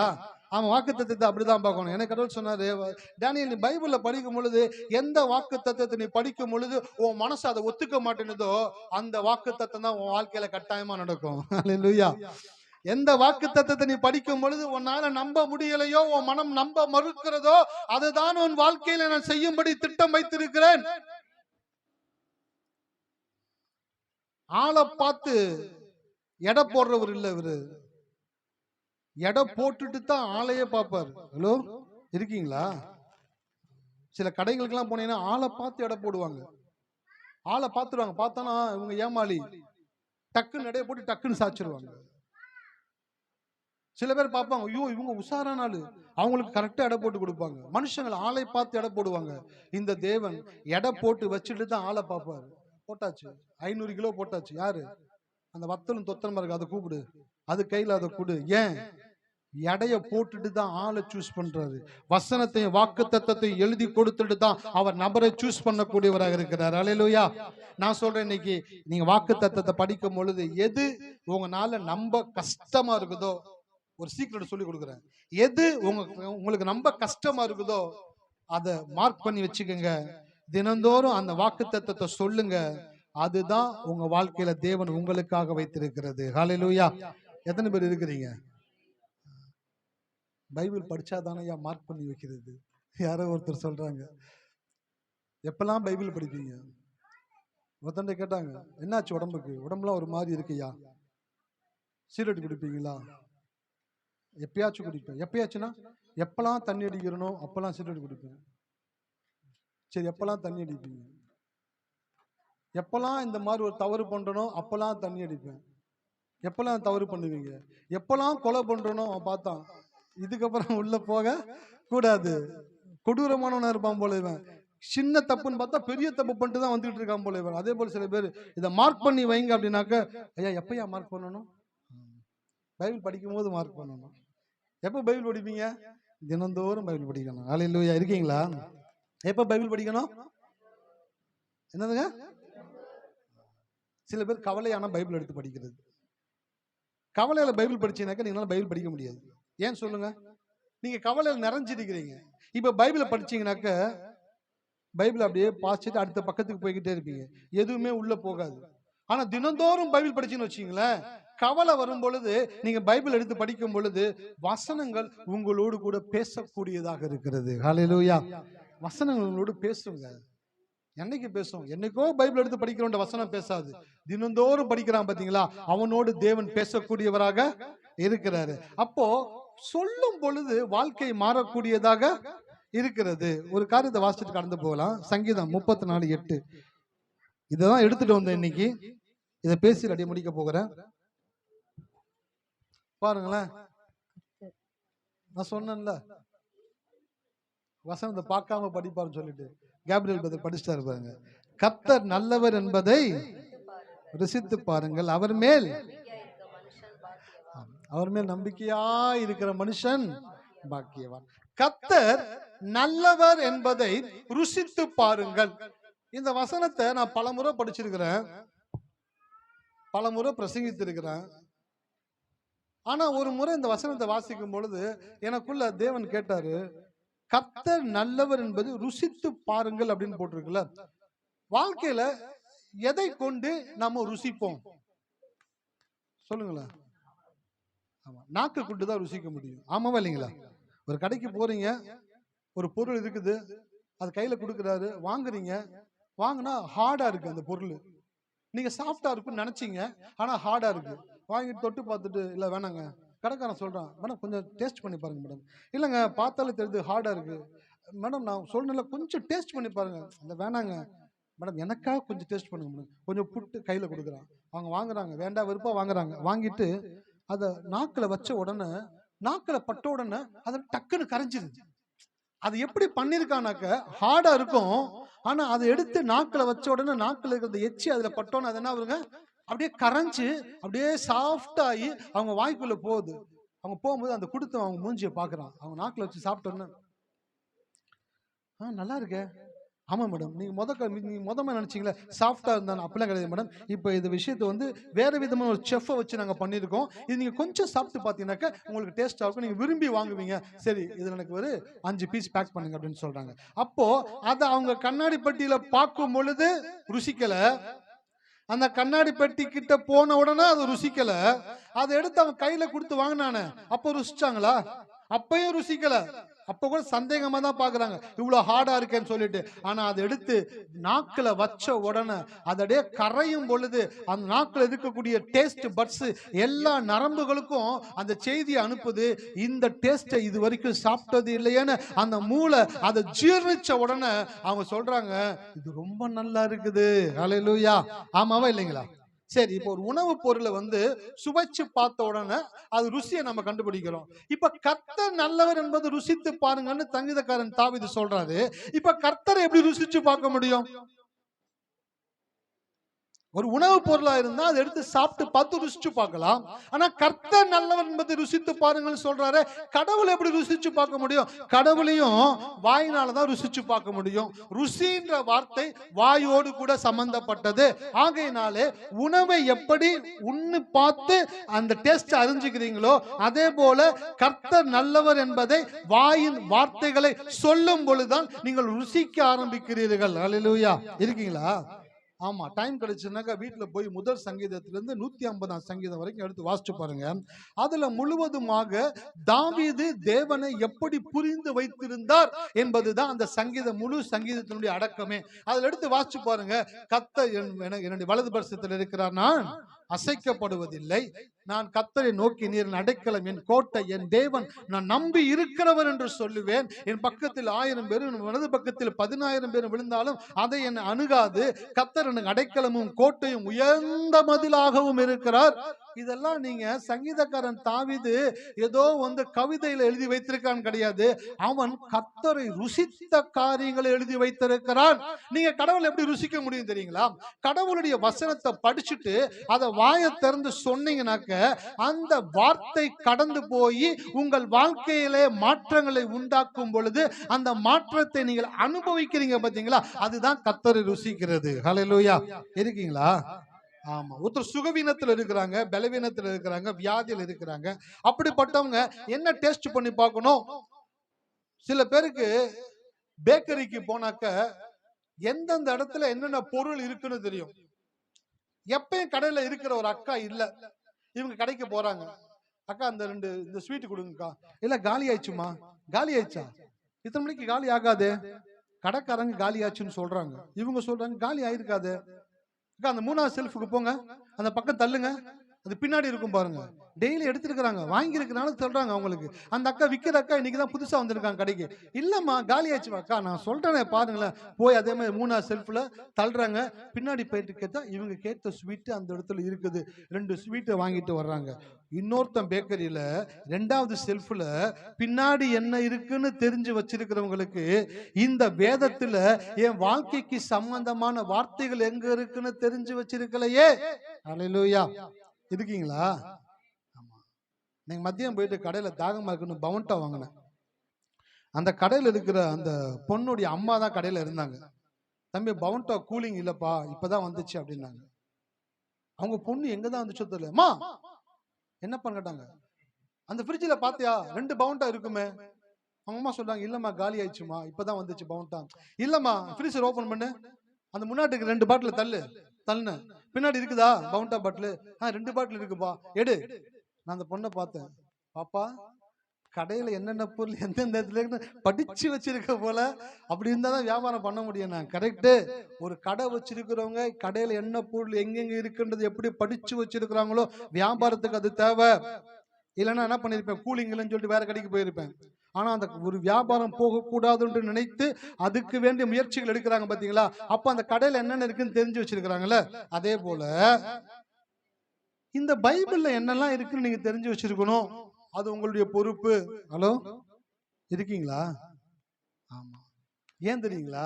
இந்த வசனத்துல என்ன இருக்குதோ அது தெரிஞ்சிருந்தா மட்டும்தான் அதை நீங்கள் சென்று அடைய முடியும். இந்த வேதத்துல எதுவுமே இல்லைன்னு நினைச்சீங்கன்னாக்க மூடி வச்சுட்டு போக வேண்டியதுதான். இந்த வேதத்துல தான் எல்லாமே இருக்குன்னு தெரிஞ்சிச்சு அப்படின்னாக்க அதில் இருக்கக்கூடிய காரியங்களை நீங்கள் அறிந்து வைத்திருக்க வேண்டும். வேதம் சொல்லுது, கர்த்தருடைய புஸ்தகத்தில் தேடி வாசியுங்கள், ஒன்றும் குறைவிராது, ஒன்றும் ஜோடி இல்லாது இராது. ஜோடின்னு நினைச்சோம் என்ன நினைச்சாங்க நிறைய பேரு. பழைய ஏற்பாட்டுல ஒரு வசனம், அதே வசனம் புதிய ஏற்பாட்டுல அது இல்ல ஜோடி. கர்த்தருடைய புஸ்தகத்துல தேடி வாசியுங்கள், ஒன்றும் குறைவிராது, ஒன்றும் ஜோடி இல்லாது இராது. அப்படின்னாக்க ஜோடினாக்க 2 செருப்பு எத்தனை வாங்குவீங்க? செருப்பு ஆமா ஜோடி. ஒரு ஜோடியா தான் வரும். அப்போ பைபிள்ல வசனத்தை பார்த்தீங்கன்னாக்க உங்க வாழ்க்கையில என்ன இல்லையோ அதை கொடுக்கக்கூடிய வசனம் இந்த பைபிள்ல இருக்குது. அதுவும் உங்களுடைய தேவைகளும் சந்திக்கப்படுறதுக்கு பேர் தான் என்னதுங்க? ஆமா. அப்ப கடவுளுடைய புஸ்தகத்தில் என்ன இருக்குன்றதை நீங்கள் அறிந்து வைத்திருக்க வேண்டும். நீங்க பைபிள் படிக்கணும், நீங்க வசனத்தை தெரிஞ்சு வச்சிருக்கணும். தெரிஞ்சு வச்சிருந்தா மட்டும்தான் வாழ்க்கையில பிரச்சனைகள் வரும் பொழுது அந்த வசனத்தை எடுத்து உங்களால சொல்ல. இப்ப பிரச்சனை வந்த உடனே கவலைப்படுறீங்க. ஏன் கவலைப்படுறீங்க தெரியுமா? நீங்க கவலையை தெரிஞ்சு வச்சிருக்கீங்க. ஆமாவா இல்லைங்களா? ஆமா. கவலைப்படுறது எப்படின்னு தெரியும். ஏன் நிறைய தடவை கவலைப்பட்டிருக்கிறோம். ஆனா கோயிலுக்கு வந்து எனக்கு கவலைப்படாதீங்க. அவருக்கு என்ன சார் தெரியும்? அந்த ஊழியக்காருக்கு அவர் சொல்லுவாரு கவலைப்படாதன்னு. நோவுறவனுக்கு தானே வழி தெரியும். கரெக்டு தான். நோவுறவனுக்கு தானே வழி தெரியும்னாக்கா வழியிலே இருக்க வேண்டியதான். நீங்க வழி இல்லாம இருக்கணுன்றதுக்காக தான் கடவுள் வேத வசனத்தை எழுதி உங்களுடைய கரத்துல கொடுத்து, அப்ப நீங்க வேத வசனத்தை என்ன பண்ணணும்? ஆமா, படிக்கணும். படிச்சீங்கன்னா தான் அந்த வேத வசனத்தை உங்களுடைய வாழ்க்கையில வரக்கூடிய பிரச்சனையின் போது அந்த வசனத்தை எடுத்து நீங்கள் பயன்படுத்த முடியும். அதை நீங்கள் ருசிக்க முடியும். அது கர்த்தர் நல்லவர் என்பது ருசித்து பார்க்கும்படி செய்யக்கூடியதாக. ஆமா, கர்த்தர் நல்லவர் என்பது ருசித்து பாருங்கள் அப்படின்னாக்க வாழ்க்கையில பிரச்சனைகள் வரும் பொழுதெல்லாம், தொய்வுகள் வரும் பொழுதெல்லாம், குழப்பங்கள் வரும் பொழுதெல்லாம், வேதனையான சூழ்நிலைகள் வரும் பொழுதெல்லாம் அந்த வாக்கு தத்தங்களை, அந்த வார்த்தைகளை எடுத்து உங்க வாயில சொல்லும் பொழுது அந்த வார்த்தைகள் கடந்து போய் உங்களுக்காக காரியங்களை செய்யக்கூடியதாக இருக்கிறது. அது முடிச்ச உடனே உங்களுக்கு அந்த ரிசல்ட், குட் ரிசல்ட் வந்த உடனே உங்களுடைய இருதயம் என்னவாகுங்க? மகிழ்ச்சி ஆகும். மகிழ்ச்சி ஆகும் பொழுது எதை காட்டுதுனாக்க அப்பதான் நீங்க ருசிக்கிறீங்க, இந்த கடவுள் நல்லவர் என்பதை ருசிச்சு பாக்குறீங்க. நிறைய பேர் ருசிக்கிறதே இல்ல. நாக்கு செத்து போய் கிடக்கு நிறைய பேத்துக்கு நாக்கு. ஆமா, எங்க அப்பா சொல்லுவாரு, எப்போ தோசை ஊத்தி கொடுத்தாலும் நான் எரும நாக்கு மாதிரி இருக்கு. நான் பாப்பேன் இவர் எரும நாக்கு போய் எங்க சாப்பிட்டாரு? ஆட்டுக்கறி வாங்குவோம், அந்த நாக்கு சம்டைம்ஸ் கட் பண்ணி போடுவான். நாக்கு எத்தனை பேர் சாப்பிட்டுருக்கீங்க? நீ சாப்பிட்டீங்கப்பா? ஊறுகால போடுவாங்களா ஆட்டு நாக்கு குழம்புல போடுவாங்க, சாப்பிட்டு பார்த்துருக்கோம். எங்க அப்பா எப்ப சாப்பிட்டு பார்த்தாலும் என்ன தோசை எரும நாக்கு மாதிரி இருக்கு, இதையே சொல்லிக்கிட்டே இருப்பாரு. யோசிச்சேன், நம்ம சாப்பிட்டா நல்லா தான் இருக்குது, இவருக்கு மட்டும் ஏதாச்சும் பழைய மாவுல ஊத்தி கொடுத்துடுறாங்களா அப்படின்னு பார்த்தாக்க மாவு நல்லா இருக்கு, சட்னி நல்லா இருக்கு, நாக்கு செத்து போச்சு. சில பேருக்கு அப்படிதான் இன்னைக்கு எப்படி இருக்கிறாங்க, நாக்கு செத்து போச்சு. எதையுமே டேஸ்ட் பாக்குறதே கிடையாது. கடவுளுடைய வசனத்தை டேஸ்ட் பார்க்கறதே கிடையாது. கடவுளுடைய வாக்கு தத்தங்களை டேஸ்ட் பண்ணி பார்க்கறதே கிடையாது. கர்த்தருடைய வார்த்தையை சொல்லி பழக்கப்படுறதே கிடையாது.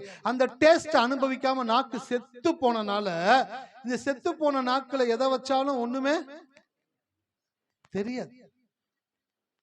இன்னைக்கு அப்படிதான் சில பேர் எப்படி இருக்கிறாங்க, வாழ்க்கையில சில பிரச்சனைகள் வந்த உடனே இந்த நாக்கு எதை பேசுது அப்படின்னாக்க, இவங்க எதை இதுக்கு முன்னாடி டேஸ்ட் பண்ணிருக்காங்களோ அதை தான் நாக்கு பேசிக்கிட்டே இருக்குது. ஹலோ, இருக்கீங்களா?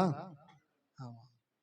என்ன சார் சப்ஜெக்ட் விட்டுட்டு வேற எங்கேயோ போறீங்கன்னு சொல்றீங்களா? நான் சப்ஜெக்டுக்குள்ளேயே தான் இருக்கிறேன். நான் சப்ஜெக்ட் விட்டு வெளியில போகவே இல்லை. இந்த நாக்கு எதை டேஸ்ட் பண்ணி பழகிருச்சோ அதை இன்னும் அதிகமாய் கேட்டுக்கொண்டே இருக்கும். அல்லேலூயா, இருக்கீங்களா? எனக்கு கேசரி ரொம்ப பிடிக்கும். எப்ப கேசரி வச்சாலும் கொஞ்சம் எக்ஸ்ட்ரா வைங்க அப்படின்னு சொல்லி கேட்டு வாங்குவேன். என் நாக்குக்கு கேசரி டேஸ்ட் ரொம்ப பிடிக்கும். சில பேருக்கு வந்துட்டு ஊறுகாய் ரொம்ப பிடிக்கும், அதனால எங்க போனாலும் ஊறுகாய் இருக்கான்னு கேட்பாங்க. சில பேர்த்துக்கு என்னன்னாக்க கருவாடு ரொம்ப பிடிக்கும், எங்க போனாலும் கருவாடு இருக்கான்னு கேட்பாங்க. ஏன்னாக்க அவங்க நாக்கு ஒரு டேஸ்ட்ல பழகிருச்சுல. அதே போல தாவீது சொல்லுகிறாரு, கர்த்தர் நல்லவர் என்பதை ருசித்து பாருங்கள். உங்க நாக்குல டேஸ்ட மாத்துங்க அப்படின்றாரு. உங்க நாக்கு எப்போ கடவுளுடைய வார்த்தையை சொல்ல ஆரம்பிக்குதோ அப்பவே நீங்க நல்ல காரியங்களை டேஸ்ட் பண்ண ஆரம்பிக்கிறீங்கன்னு அர்த்தம். இந்த உலகத்துல கடவுளுடைய வார்த்தையை சொல்லி நீங்க அனுபவிக்கிற நன்மையை காட்டிலும் மேலான நன்மை இந்த உலகத்துல வேற எதுவுமே கிடையாது. நான் சொல்றேன், கர்த்தருடைய வசனத்தை நீங்க சொல்ல சொல்ல உங்களுடைய நாக்குல டேஸ்ட் வந்துகிட்டே இருக்கும். வசனத்தை சொல்ல ஆரம்பிச்சிருவீங்க, வசனத்தை வாக்குத்தத்தத்தை அறிக்கை பண்ண ஆரம்பிச்சிருவீங்க. அந்த வசனத்தை திருப்பி வாசிங்க. 34:8. கர்த்தர் நல்லவர் என்பதை ருசித்து பாருங்கள், அவர் மேல் நம்பிக்கையா இருக்கிற மனுஷன் பாக்கியவான். அவர் மேல் நம்பிக்கையா இருக்கிற மனுஷன், ஆமா, எப்படி இருக்கணுமா? நம்பிக்கையா இருக்கிற மனுஷன் இல்ல, நம்பிக்கையா இருக்கிற மனுஷன் பாக்கியவான். வாழ்க்கையில சில காரியங்கள் நம்ம வாழ்க்கையில நடக்கணும் அப்படின்ற ஒரு எண்ணத்துக்குள்ள வந்த பிற்பாடு வாக்கு தத்தத்தை விசுவாசிக்கிற நீங்க அந்த வாக்கு தத்தத்தை ஒரு முறை சொன்னா பத்தாது, அது நடக்கிற வரைக்கும் சொல்லிக்கிட்டே இருக்கணும். ஹலோ, இருக்கீங்களா? வாக்கு தத்தத்தை எவ்வளவு சொல்லணுங்க? நடக்கிற வரைக்கும் சொல்லணும். கர்த்தர் நல்லவர் என்பதை ருசித்து பாருங்கள், அவர் மேல் நம்பிக்கையா இருக்கிற மனுஷன் பாக்கியவன். நம்பிக்கையா இருக்கணும். சில பேர் பாத்தீங்கன்னாக்க அந்த ஒரு ஆக்ரோஷம், அந்த செய்தி கேட்ட ஒரு வேகத்துல வாழ்க்கையில பிரச்சனை வந்தோன்னு ஒரு தடவை வாக்குத்தத்தத்தை சொல்லுவாங்க, 2 தடவை வாக்குத்தத்தத்தை சொல்லுவாங்க, 3 தடவை வாக்குத்தத்தத்தை சொல்லுவாங்க. சொல்லி முடிச்ச பிற்பாடு என்னன்னாக்க பழைய குருடி கதவை தரடி என்ற கதையில என்ன பண்ணிடுவாங்கனாக்க வாக்குத்தத்தத்தை ஸ்டாப் பண்ணிட்டு வாழ்க்கையில் இருக்கக்கூடிய பிரச்சனையை பேச ஆரம்பிச்சிருவாங்க. வாழ்க்கையில் இருக்கக்கூடிய பிரச்சனையை பேச ஆரம்பிச்சிட்டீங்கன்னாக்க வாக்குத்தத்தம் என்னவாயிடும்? எஃபெக்ட்லெஸ் ஆயிடும். 2 பேர் போயிட்டு ஒரு இடத்துல புதையல் இருக்குன்னு தோண்ட ஆரம்பிச்சானுங்க. ஒருத்தன் தோண்டிக்கிட்டே இருந்தான். ஒரு குறிப்பிட்ட தூரம் போனான், அவனுக்குள்ள சலிப்பு வந்துருச்சு. சே, எவனோ ஒருத்தன் புருடா விட்டுருக்கான்டா, புதையலும் கிடையாது கிதையிலும் கிடையாது அப்படின்ட்டு போயிட்டான். இன்னொருத்தன் தோண்ட ஆரம்பிச்சான், தோண்டிக்கிட்டே இருந்தான். இதுக்கு முன்னாடி ஒருத்தன் தோண்டான் பாத்தீங்களா, அவன் தோண்டினதை விட கொஞ்சம் தான் தோண்டினான். அவன் தோண்டிட்டு விட்டுட்டு போயிட்டான்ல, அதுக்கு அப்புறம் பக்கத்துல அவனை விட இன்னும் கொஞ்சம் ஆழமா தோண்டின உடனே தென்படுது, ஏதோ ஒண்ணு தென்படுது. தோண்டி பார்க்கறான், பார்த்தா அந்த இடத்துல கட்டாயமாக புதையல் இருந்திருக்குது. ஹல்லேலூயா. அப்ப இந்த 2 பேத்துக்குள்ள வித்தியாசம் என்னன்னாக்க, புதையலை எடுத்தே ஆகணும் தோன்றது ஒரு விதம், புதையல் கிடைக்குதா பாப்போம்னு தோன்றது ஒரு விதம். இன்னைக்கு நிறைய பேர் வாக்குத்தத்தத்தை எப்படி சொல்றாங்கன்னாக்க, சொல்லி பார்ப்போம் கிடைக்குதான்னு, சொல்லி பார்ப்போம், நடந்துச்சுன்னா ஓகே, நடக்கலையா நம்ம கடவுள் நம்ம நெத்தியில் எழுதின விதி அவ்வளவுதான் அப்படின்ட்டு போயிடலாம் அப்படின்னு நினைக்கிறாங்க. வாக்கு தத்தங்களை ஒரு நாள் நீங்க அந்த மாதிரி நீங்க அறிக்கை செய்யவே கூடாது. வாக்கு தத்தங்களை எடுத்துட்டீங்கன்னாக்க அந்த வாக்கு தத்தம் உங்க வாழ்க்கையில நிறைவேறுகிற வரைக்கும் அதை சொல்லிக்கிட்டே இருக்கும் பொழுது நீங்கள் அதற்கு உயிர் கொடுத்து கொண்டே இருக்கிறீர்கள். அல்லேலூயா. இருக்கீங்களா? அப்ப வாக்கு தத்தத்தை படிக்கும் பொழுது அது நடக்கிற வரைக்கும் சொல்லிக்கிட்டே இருங்க. நீங்கள் சொல்லும் பொழுது நடக்காதது போல தெரியும், நீங்க சொல்லும் பொழுது அது ரொம்ப மோசமா போறது போல தெரியும். அதுதான் உங்களுக்கு அடையாளம் என்னன்னாக்க நீங்க சொல்றது வேலை பார்த்துக்கிட்டு இருக்குன்னு அர்த்தம். ஹல்லேலூயா. இருக்கீங்களா? சில பேர் சொன்ன உடனே விஷயம் தப்பா நடக்கும் பாத்தீங்களா, அப்படிங்க அப்பா சும்மாவே இருந்திருக்கலாம் போல, தேவையில்லாம வாயை விட்டு மாட்டிக்கிட்டோமே, சொல்லாம இருந்தா கூட நல்லா தான் இருந்துச்சு, சொன்னனாலே கெட்டு போச்சு, சொன்னனால காரியம் வந்து ரொம்ப அகைன்ஸ்டா இருக்குது. பயப்படாதீங்க. நீங்க சொல்லும் பொழுது காரியங்கள் அகைன்ஸ்டா மாறுறதுக்கான காரணம் என்ன தெரியுங்களா? பிசாசு நீங்க சொல்லக்கூடாதுன்றதுக்காக தான் அதை மாத்தி காட்டுறான். ஆனாலும் நீங்கள் உறுதியா அதை அல்ல, நான் இதை மட்டும்தான் நம்புவேன், இதுதான் என் வாழ்க்கையை மாத்தும் அப்படின்னு சொல்லி நீங்கள் இன்னும் உறுதியாய் சொல்லும் பொழுது அந்த பிரச்சனைகளை நீங்கள் தாண்டி முன்னேறி போகக்கூடியவர்களாக இருக்கிறீர்கள். அல்லேலூயா. இருக்கீங்களா? அப்ப கோயிலுக்கு வந்தீங்கன்னாக்க கட்டாயமா வந்து பேக்கரியில் என்ன இருக்குது, கடையில் என்ன இருக்குது, வீட்டில் என்ன இருக்குன்னு தெரிஞ்சு வச்சிருக்கிறத விட இந்த பைபிள்ல எந்த இடத்துல எந்த வாக்கு தத்தம் இருக்குன்றது தெரிந்து வச்சுக்கோங்க. அதுதான் உங்களுக்கு பயனுள்ளது. ஹல்லேலூயா. அந்த வாக்கு தத்தம் தான் உங்களை நிலைநிறுத்தக்கூடியது, அதுதான் உங்களை உருவாக்கக்கூடியதாக இருக்குது. ஒரு சின்ன காரியத்தை சொல்லி கலந்து போறேன், முடிக்க போறேன் நானு. காக்கா பானையில கல்ல போட்டு தண்ணி குடிச்ச கதை எத்தனை பேத்துக்கு தெரியும்? அன்டோல்டு ஸ்டோரி, சொல்லப்படாத கதை இந்த கதை. அதுல இருந்து சில காரியங்கள் இன்னைக்கு உங்களிடத்துல நான் பேச போறேன். காக்கா பானையில கல்ல போட்டு தண்ணிய ஒதுனியல் கரெக்டா சொல்லிட்டேன். கரெக்ட். ஒரு காக்கா என்ன பண்ணுச்சா, பறந்து போய்கிட்டே இருக்கும் பொழுது அதுக்கு தாகம் உண்டாயிருச்சு. இப்ப தாகம் உண்டானோன்னு இந்த காக்கா என்ன பண்ணுதுனாக்க எங்கேயாச்சும் தண்ணி கிடைக்குமா அப்படின்னு சொல்லி பாக்குது. பார்க்கும் பொழுது ஒரு இடத்துல ஒரு பானையில தண்ணி இருக்குது, அதை பார்த்துருச்சு. சொன்ன வேகமா பறந்து வருது. இந்த காக்கானால ரொம்ப தூரம் பறக்க முடியாது. ஏன் அப்படின்னாக்க இப்ப தாகம் வந்துருச்சுனாக்க அதனால அதனுடைய எனர்ஜி லெவல் கம்மியாக ஆரம்பிச்சிடும். இப்ப ரொம்ப தூரம் பறந்து போய் தண்ணி குடிக்க முடியாது. பக்கத்துல எங்க தண்ணி இருக்கான்னு சொல்லி பார்க்குது. தண்ணி ஒரு பானையில இருக்குது. அந்த பானையில தண்ணியை பார்த்துருச்சு. பக்கத்துல போனோன்னு பார்த்தாக்க அதோடைய தலையெழுத்து சரியில்லை, பானையில கீழே தான் இருக்கு தண்ணி. இப்ப தலைய உள்ள விட்டு பாக்குது, தண்ணி எட்டல. நாக்குல வேற தாகம் அதிகமா இருக்கு, இன்னும் கொஞ்ச நேரத்துல காக்கா செத்து போயிடும். இந்த காக்கா சுத்தி பாக்குது. இப்ப இந்த கீழே இருக்கிற தண்ணியை மேல கொண்டு வந்து குடிக்கணும். பானையை ஆட்டினா பானை சாயுமான்னு பாக்குது. பானை ஸ்ட்ராங்கா இருக்குது, பானைக்குள்ள தண்ணி இருக்குது. இப்ப இந்த காக்கா யோசிக்குது, இப்ப இந்த தண்ணியை மேல கொண்டு வரணும், என்ன பண்ணலாம்னு யோசிச்சுட்டு அங்க பக்கத்துல இருக்கக்கூடிய சின்ன சின்ன கற்களை பொறுக்கி பொறுக்கி பொறுக்கி அந்த பானைக்குள்ள போட்டுக்கிட்டே இருக்குது. போட போட போட என்ன ஆகுதுனாக்க, இந்த கல்லு கீழே போனோம்னா தண்ணி மேல கல் இருக்கிற தண்ணி இந்த இடத்துல கல்லு சேர சேர தண்ணி கொஞ்சம் கொஞ்சமா மேல வருது. இப்ப காக்கா அங்க இருக்கிற கல்லை எல்லாம் புறக்கி போட்டோன்னு முக்கா பானைக்கு கல்லை போட்டுருச்சு. கால் பானையில இருந்த தண்ணி மேல வந்த உடனே இப்ப அந்த காக்கா அந்த தண்ணியை முற்றிலுமாக தன்னுடைய தாகம் தீர குடிச்சிட்டு ஒரு திருப்தியோடு கூட அது பறக்க ஆரம்பிக்கிறது. ஹல்லேலூயா. இந்த கதையில இருந்து நம்ம என்ன கத்துக்கிறோம் அப்படின்னாக்க, அந்த காக்கா தான் நம்ம யாருங்க, நானு. சில பேர் சொல்றாங்க, கரெக்டா சொன்னாரு, காக்காவும் கருப்பு அவரும் கருப்பு, காக்கா போலயே இருக்கிறாரு. சரி, நம்மளும் காக்காவும் ஒண்ணு. ரெண்டாவது, தாகம் வருது பாத்தீங்களா, என்னதுங்க தாகம்ன்றது நம்மளுடைய தேவையை குறிக்குது. மூன்றாவது, இந்த பானை இருக்கு பாத்தீங்களா, இந்த பானை தான் நம்மளுடைய இருதயத்தை குறிக்கிறது.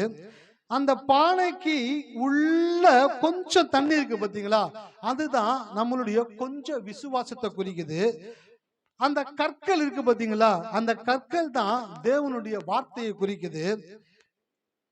அந்த கல்லை எடுத்து அந்த பானைக்குள்ள போட்ட உடனே அந்த தண்ணி மேல வந்து குடிக்கிறாங்க பாத்தீங்களா, அதுதான் உங்களுக்கு விசுவாசத்தின் அளவு உயரக்கூடியதாக இருக்கிறது. ஹல்லேலூயா. இருக்கீங்களா? அந்த காக்காக்கு இருக்கக்கூடிய அறிவை காட்டிலும் அதிகமான அறிவை தேவன் நமக்கு கொடுத்திருக்கிறார். நம்மளுடைய இருதயத்திலே நாம் இயேசுதான் மெய்யான தேவன் என்று விசுவாசிக்கும் பொழுது நம்மளுடைய இருதயத்திலே விசுவாசம் உண்டாகிறது. ஹல்லேலூயா. இருக்கீங்களா? சில பேர் நினைச்சுக்கிறாங்க, எனக்கு விசுவாசமே இல்லை, எனக்கு விசுவாசிக்கவே தெரியல, எனக்கு விசுவாசம்னா என்னன்னே தெரியல. நான் சொல்றேன், இன்னைக்கு உங்களுக்குள்ள விசுவாசம் இருந்தபடினாலதான் நீங்க இயேசு தேவன் ஒத்துக்கிட்டீங்க. நீங்க இயேசு தேவன் ஒத்துக்கிட்டபடினாலதான் இந்த மாலை வேளையில தேவனுடைய ஆலயத்துல வந்து உட்கார்ந்து கொண்டு இருக்கிறீங்க. இது எதை காட்டுதுனாக்க, உங்களுடைய இருதயமாகிய பானையில கொஞ்சம் தண்ணி இருக்கிறது போல கொஞ்சம் விசுவாசம் இருக்கிறது. உங்களுக்குள்ள விசுவாசம் இருக்குது. நான் சொல்றேன், நீங்க உங்க வாழ்க்கையில விரும்பின அனைத்தையும் அடைந்து அனுபவிக்க கூடிய விசுவாசத்தை உங்கள் இருதயத்திலே நீங்கள் வைத்திருக்கிறீர்கள். ஆனா அந்த விசுவாசம் இருதயத்தின் ஆழத்துல இருக்குது. இப்ப இந்த இருதயத்தின் ஆழத்துல இருக்கிற விசுவாசத்தை மேல கொண்டு வரணும். ஹலோ, இருக்கீங்களா? விசுவாசத்தை மேல கொண்டு வரணும். இப்ப மேல கொண்டு வரதுக்கு என்ன பண்ணணும்? இருதயத்துல பானையில கல்ல போடுற மாதிரி இருதயத்துல தேவனுடைய வார்த்தையை போட்டுக்கிட்டே இருக்கணும். அதனாலதான் சொன்ன, வேத வசனத்தை படிங்க, வேத வசனத்தை சொல்லுங்க. நீங்க வேத வசனத்தை படிக்கும் பொழுதும் சொல்லும் பொழுதும் உங்களுடைய இருதயம் தேவனுடைய வார்த்தையினாலே நிரப்பப்படுகிறது. அப்ப நிரப்பப்படும் பொழுது உங்களுக்குள்ள இருக்கக்கூடிய விசுவாசம் கடவுளுடைய வார்த்தையை படிப்பதன் மூலம், கேட்பதன் மூலம், சொல்லுவதன் மூலம் உங்களுடைய இருதயம் விசுவாசத்தினாலே நிரம்ப ஆரம்பிக்கிறது. நிரம்ப ஆரம்பிக்கும் பொழுது அந்த தண்ணி, கீழே இருக்கிற தண்ணி மேல வந்து தாகத்தை தீர்ப்பது போல நீங்கள் வார்த்தைகளை சொல்ல சொல்ல சொல்ல உங்களுக்குள்ள இருக்கிற விசுவாசம் அளவு அதிகரிக்க கூடியதாக இருக்கிறது. ஹல்லேலூயா. இருக்கீங்களா? காக்காவை பார்க்கும் பொழுதெல்லாம் சொல்லுங்க, இந்த காக்கா பானையில கல்ல போட்டு தண்ணியை குடிச்சு தாகத்தை தீர்த்தது எப்படியோ அப்படியே என் இருதயத்தில் பானையில் இருக்கக்கூடிய விசுவாசத்தை நான் தேவனுடைய வார்த்தையை சொல்லி சொல்லி சொல்லி அது மேல வரும் பொழுது அது உங்களுடைய தாகத்தை தீர்க்கக்கூடியதாக இருக்கிறது. ஹல்லேலூயா. இருக்கீங்களா? உங்களுக்குள்ள விசுவாசம் இருக்கு சார், உங்களுக்குள்ள விசுவாசம் இருக்கு. உங்களால சிறப்பா விசுவாசிக்க முடியும். ஆனா அந்த விசுவாசம் ரொம்ப கீழே இருக்குது. விசுவாசம் இருக்குது, ஆனா விசுவாசம் ரொம்ப. இப்ப இந்த விசுவாசத்தை மேல கொண்டு வரதுக்கு என்ன பண்ணணும்? வார்த்தைய படிக்கணும், வார்த்தையை சொல்லணும். சொல்ல சொல்ல சொல்ல உங்களுடைய இருதயம் தேவ வார்த்தையினாலே நிரப்பப்பட்டு கொண்டே இருக்கும். நிரப்பப்படும் பொழுது நிரம்பி என்ன ஆகும்? அது ஓவர்ஃப்ளோ ஆகும், வலிய ஆரம்பிக்கிறது போல உங்களுடைய வாழ்க்கையில எல்லா காரியங்களையும் நீங்கள் அனுபவிக்க அடைவதற்கு வேண்டிய விசுவாசத்தை தேவன் உங்களுடைய இருதயத்திலே வைத்திருக்கிறார். அந்த விசுவாசம் மேல வரணும். விசுவாசம் கீழே இருக்குது, ரொம்ப கீழே இருக்குது. அதனால உங்களால ஒண்ணும் செய்ய முடியாதுன்னு கிடையாது. சிங்கம் பசியில படுத்திருந்தாலும் அது என்னதுங்க, சிங்கம் பசியில படுத்திருந்தாலும் சிங்கம் தான். பசியில படுத்திருந்து போய் சீண்டி பார்க்க கூடாது. மனுஷன் வச்சுங்க, நீங்க மயங்கி கீழே விழுந்துருவீங்க.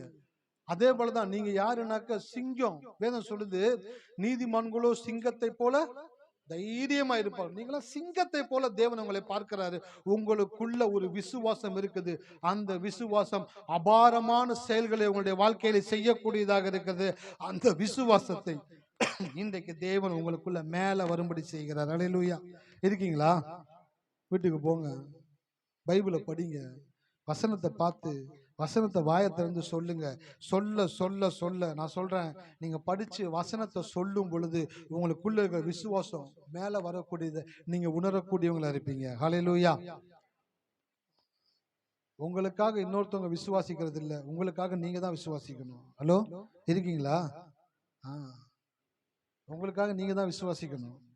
நீங்க உங்களுக்காக விசுவாசிக்கணும்னாக்கா நீங்க வேதத்தை படிச்சுதான் ஆகணும், அதை சொல்லித்தான் ஆகணும், அந்த வார்த்தையை நீங்க அறிக்கை பண்ணிதான் ஆகணும். அந்த வாக்கு தத்தங்களை எடுத்து சொல்லும் பொழுது உங்களுடைய இருதயத்துல விசுவாசம் மேலோங்கி வரக்கூடியதாக இருக்கிறது. எத்தனை பேர் செய்ய போறீங்க? சில பேர் கையை கட்டி உட்கார்ந்துருக்கிறாங்க. சரி, செய்யக்கூடாதுன்ற முடிவிலேயே வந்திருக்கிறீங்க. சில பேர் செய்யணுன்ற முடிவில் வந்திருக்கிறாங்க. நான் சொல்றேன், இன்னைக்கு வீட்டுக்கு போங்க, கணவன் மனைவியா இருக்கிறீங்களா, பைபிள் எடுத்து வாசிங்க. தனியா இருக்கிறீங்களா, பைபிள் எடுத்து வாசிங்க. வாசிச்சு அந்த வாக்குத்தத்தத்தை எது உங்களுக்கு கவர்ந்து இழுக்குதோ அந்த வாக்குத்தத்தத்தை வாயை திறந்து நல்லா சொல்லுங்க. சொல்ல சொல்ல சொல்ல சொல்ல அது உங்களுடைய இருதயத்தில் இருக்கக்கூடிய விசுவாசத்தை கொஞ்சம் கொஞ்சமா லிஃப்ட் பண்ணி மேலே கொண்டு வந்து அதுக்கப்புறம் நீங்கள் செய்யக்கூடிய செயல்கள் எல்லாவற்றிலும் உங்களை தேவன் வெற்றி சிறக்கக்கூடியவராக இருக்கிறார். ஹல்லேலூயா. அப்ப கர்த்தர் நல்லவர் என்பதை ருசிச்சு பார்க்கணும். எத்தனை பேர் ருசிச்சு பார்க்க போறீங்க? கோயில்ல வந்தா பிரசங்கியார் எப்படி பிரசங்கிக்கிறான்னு ரசிச்சு பாக்குறீங்க பாத்தீங்களா? அதை விட இன்னொரு ஸ்டெப்பு ருசிச்சு பார்க்கணும். வீட்டுக்கு போய் வேத வசனத்தை சொல்லி ருசிச்சு பாருங்க. வசனத்தை படிக்கிறீங்களா, ரொம்ப உங்களுக்கு ரொம்ப அட்ராக்டிவா இருக்குதா, அதை மற்றவங்களத்துல ஷேர் பண்ணுங்க, மற்றவங்களத்துல சொல்லுங்க. வீட்டுக்காரர் வர்றாரா, எங்க நான் இன்னைக்கு வசனம் வாசிச்சேன், போ அந்த பக்கமா போ, வசனம் வாசிச்சேன், கிசனை வாசிச்சேன், அந்த மாதிரி சொல்லக்கூடாது. சின்ன சின்ன சந்தோஷங்கள் நம்ம வாழ்க்கையில தவற விட்டுரும். சின்ன சின்ன சந்தோஷங்கள் தான், ஆனால் பெரிய மாற்றங்களை உண்டாக்கும். ரொம்ப சோர்ந்து போய் வீட்டுக்காரர் வர்றாரு, வந்த உடனே டக்குன்னு ஒரு டீயை கையில கொடுத்துட்டு, நீங்க நான் வசனம் படிச்சேன், அந்த வசனத்தை கேளுங்க. அவர் சொல்லுவாரு, அப்படியா, நான் கூட இன்னைக்கு வேலையில கொஞ்ச நேரம் டைம் கிடைச்சிச்சு, நான் கூட ஒரு வசனத்தை வாசிச்சேன், என் கூட கடவுள் பேசினாரு. அப்படிங்களா, என்ன வசனம் நீங்க சொல்லுங்க, முதல்ல நீ சொல்லு. அந்த ரெண்டு பேரும் பரிமாறிக்கிறாங்க பாத்தீங்களா? அந்த பரிமாற்றம் ஹஸ்பண்ட் ஒய்ஃபுக்கு ஒரு 10,000 ரூபாய் சேலை வாங்கி வந்து கொடுத்தா கூட அந்த சந்தோஷம் இருக்காது. வீட்டுக்காருக்கு பிடிச்ச மீன் குழம்ப மனைவி செய்து வைத்திருந்தா கூட அந்த சந்தோஷம் கிடைக்காது. அந்த ரெண்டு பேரும் அந்த வசனத்தை பரிமாறிக்கொள்றாங்க பாத்தீங்களா? அந்த பரிமாற்றத்தின் பொழுது மூன்றாவதாக ஒரு நபர் வருகிறார். ஹலோ, இருக்கீங்களா? எங்க ரெண்டு பேர் கடவுளுடைய வார்த்தையை பேசுறாங்களோ அங்க மூணாவது ஒருத்தர் வந்துருவாரு. ஏன் தெரியுங்களா? அந்த ரெண்டு பிள்ளைகளும் தேவனுடைய வார்த்தையை குறித்து பேசும் பொழுது அங்கு தேவன் வருகிறார். அங்கு தேவன் வந்துட்டாரு அப்படின்னாக்க சீன் வேற, சீன் வேற. ஆனா இப்ப வேற சீன் நடக்குது. அது என்னன்னு சொல்லிடுறேன். வீட்டுக்காரர் வேலை முடிச்சு வந்தோடனே வெறுப்பா எரிச்சலும் கோவத்தை பேசுறாரு. மனைவி டமான்னு டம்ளர் தூக்கி கீழே போடுறது. ரெண்டு பேரும், என்னவா உனக்கு ஆச்சு இன்னைக்கு, உங்களுக்கு என்ன மூஞ்சி தூக்கி வச்சுட்டு இருக்கிறீங்க? அங்க ஒருத்தன் வந்துடுறான். யார் வந்துடுறா? அவன் வந்துடுவான். ஓ, நம்மாளுப்பா, கோயிலுக்கு போவாங்க, ஆனா வீட்டுக்கு வந்தாக்க நம்மாளு, கோயிலுக்கு போனா வேற ஆளு, வீட்டுக்கு வந்தா அவங்க நம்மாளு அப்படின்னு அவங்களோட ஒண்ணு சேர்ந்துருவான். ஒண்ணு சேர்ந்துட்டு பேசு பேசு அப்படின்னு தான் பழைய ஞாபகத்தெல்லாம் தீண்டுவான். 3 நாளைக்கு முன்னாடி நீங்க என்ன சொன்னீங்க? அவர் யோசிப்பார், 3 நாளைக்கு முன்னாடி நான் என்னத்த சொன்னேன்? நிறைய காரியங்கள் சொன்னேன், ஆனா ஒரே ஒரு வார்த்தை மட்டும் கரெக்டா பிடிச்சு வச்சிருப்பாங்க. வீட்டுக்காரர் சொல்லுவாரு, அப்ப நீ மட்டும் மூஞ்சி தூக்கி வச்சுட்டு போனல. ஒரு கிறிஸ்தவ குடும்பத்துல பிசாசு எப்படி அவங்க லைஃப்குள்ள உள்ள வந்து அவங்கள ஆப்ரேட் பண்ணி விக்கிறான்னு பாருங்களேன். ஆனா நான் சொல்றேன், கடவுளுடைய வார்த்தையை படிச்சுட்டு கணவனும் மனைவியும் இல்ல ஃப்ரெண்ட்ஸுங்க, இல்ல சகோதரர்கள் சகோதரிகள், நான் ஒரு வசனம் படிச்சேன், நீ ஒரு வசனம் படிச்ச, வசனத்தை சொல்லுன்னு சொல்லி 2 பேரும் ஷேர் பண்றீங்க பாத்தீங்களா? ஷேர் பண்ணும் பொழுது உங்களுக்குள்ள இருக்கக்கூடிய இருதயத்தின் ஆழத்தில் இருக்கக்கூடிய விசுவாசத்தை தேவன் மேலே கொண்டு வரக்கூடியவராக இருக்கிறார். அல்லேலூயா. இருக்கீங்களா? இதெல்லாம் வாழ்க்கையில தேவன் அனுபவிக்கும்படி கொடுத்திருக்கிறார். ஹோட்டல்ல போய் டிஷ் ஆர்டர் பண்ணி சாப்பிடுறீங்க பாத்தீங்களா? அதுல இருக்கா இல்லாத சந்தோஷத்தை இதுல தேவன் கொடுத்திருக்கிறாரு. பெரிய ஹோட்டல்ல போய் பெரிய பிரியாணி ஆர்டர் பண்ணி நல்லா அந்த மைனஸும் சாஸையும் கொண்டு வந்து வச்சு சாப்பிட்டு அதான் தாவீது சொல்லுகிறாரு, எல்லா உணவை சாப்பிடுறதை காட்டிலும் உங்களுடைய வேத வசனம் எனக்கு அதை விட டேஸ்டா இருக்கு அப்படின்றார். அப்ப நான் சொல்றேன், இன்னைக்கு உங்க வாழ்க்கையில நீங்க வசனத்தை ஷேர் பண்றீங்க பாத்தீங்களா? மத்தவங்களோடு ஷேர் பண்ணும் பொழுது தேவன் உங்களுடைய விசுவாசத்தை அதிகரிக்க செய்கிறார். அல்லேலூயா. இருக்கீங்களா? ஆமா. கணவன் மனைவி வீட்டுல பேசுங்க. எதை பத்தி பேசணும் சொல்லுங்க? கடவுளுடைய வார்த்தையை பத்தி பேசணும். மேக்சிமம் நீங்க அப்படியே பிராக்டிஸ் பண்ணிட்டு வந்துட்டு வச்சிங்களேன், வாழ்க்கை ரொம்ப டேஸ்ட் ஆகிடும். வாழ்க்கை ரொம்ப அனுபவிக்கக்கூடியவங்களா மாறிடுவீங்க. கடவுளுடைய வார்த்தை உங்களை அப்படியே உருவாக்கக்கூடியதாயிரும், உங்களை மாற்றக்கூடியதாயிரும். இன்னும் எப்படி சொல்றதுனாக்கா, நான் அதை வாழ்க்கையில அனுபவிச்சுக்கிட்டே வருகிறேன். நான் அனுபவிக்கிறது எனக்கு ரொம்ப இன்பமா இருக்குது. வசனத்தை பேச பேச பேச, வார்த்தையை சொல்ல சொல்ல, என் பசங்க கிட்ட, பொண்ணுகிட்ட, ஒய்ஃபு கிட்ட நான் வசனத்தை ஷேர் பண்ணும் பொழுது அந்த தீ அவங்களையும் பற்றி பிடிக்குது. இப்போ என் மனைவி என்கிட்ட நிறைய விஷயங்களை ஷேர் பண்ண ஆரம்பிக்கிறாங்க. ஷேர் பண்ணும் பொழுது அது எனக்குள்ள ஒரு என்லைட்மெண்ட்டை கொடுக்குது. என் பையன் வந்து சில காரியங்களை கேட்குறான், என் பொண்ணு வந்து சில காரியங்களை கிட்ட கேட்குறாங்க. அப்படி குடும்பமாக வந்து கடவுளுடைய காரியங்களை அப்படியே சொல்லி பார்க்கும் பொழுது ஒருவர் அந்த வார்த்தைகளை எக்ஸ்சேஞ்ச் பண்ணிக்கும் பொழுது விசுவாசத்தில் வளர ஆரம்பிக்கிறீங்க. அல்லேலூயா. உங்களுடைய இருதயத்தில் ஒரு கல் போடப்படுது. எப்போ ஒரு வசனத்தை நீங்க ஷேர் பண்றீங்களோ உங்க இருதயத்தில் ஒரு கல் விழுகுது. அந்த கல் என்ன பண்ணுதுனாக்க உங்க உள்ளத்தில் இருக்கக்கூடிய விசுவாசத்தை லெவலை தூக்கி காட்டுது. அல்லேலூயா. இருக்கீங்களா? இந்த மாலை வேளையில நான் சொல்றேன், வேதத்தை வாசிங்க. எந்த வசனத்தை வாசிக்கிறீங்களோ அந்த வசனத்தை நல்லா ருசிங்க. அந்த ருசிச்சு அந்த வார்த்தையை சொல்லுங்க, இது என் வாழ்க்கையில கர்த்தர் செய்வாரு அப்படின்னு நீங்க சொல்லுங்க. அது உங்க வாழ்க்கையில நடக்கும். பாத்தீங்களா? நடக்கும் பொழுது உங்களுடைய இருதயம் மகிழ்ந்து கர்த்தரை துதிக்கும். அப்ப சொல்லுவீங்க, கர்த்தர் நல்லவர். அல்லேலூயா. கர்த்தர் நல்லவரியா, அவர் என் வாழ்க்கையில எவ்வளவோ நன்மை பண்ணியிருக்கிறாரு. இந்த மாலை வேளையில உங்களுடைய வாழ்க்கையில தேவன் அநேக நன்மைகளை திட்டம் பண்ணி வைத்திருக்கிறார். அல்லேலூயா. பாருங்க, கோயில்ல எப்போ கடவுள் ஊழியக்காரை கொண்டு வார்த்தை பேசுறாரோ அதுக்கு முன்னாடி அவங்க வாழ்க்கையில சில நன்மைகளை தேவன் திட்டமிட்டுட்டாரு. சில நன்மைகள் உங்க வாழ்க்கையில வந்து நடக்க போகுது. அதுக்காக தான் தேவன் இந்த வாரத்துல இந்த காரியங்களை பேசிக்கிட்டு இருக்கிறாரு. எத்தனை பேர் நன்மைகளை அடைய போகிறீங்க? அல்லேலூயா. இருக்கீங்களா? வராத நன்மைகள் வரும், தடைப்பட்டிருக்கிற நன்மைகள் வரும், தடைப்பட்டிருந்த ஆசீர்வாதம் வரும், தடைப்பட்டிருந்த உயர்வு வரும், தடைப்பட்டிருந்த பெருக்கம் வரும், தடைப்பட்டிருந்த மேன்மை வரும். தடைப்பட்டிருக்கிற நன்மைகளை தேவன் உங்களுடைய வாழ்க்கையில கொண்டு வர போகிறார். அல்லேலூயா. கண்களை மூடுவோமா? நன்றி ராஜா. ஹல்லேலூயா.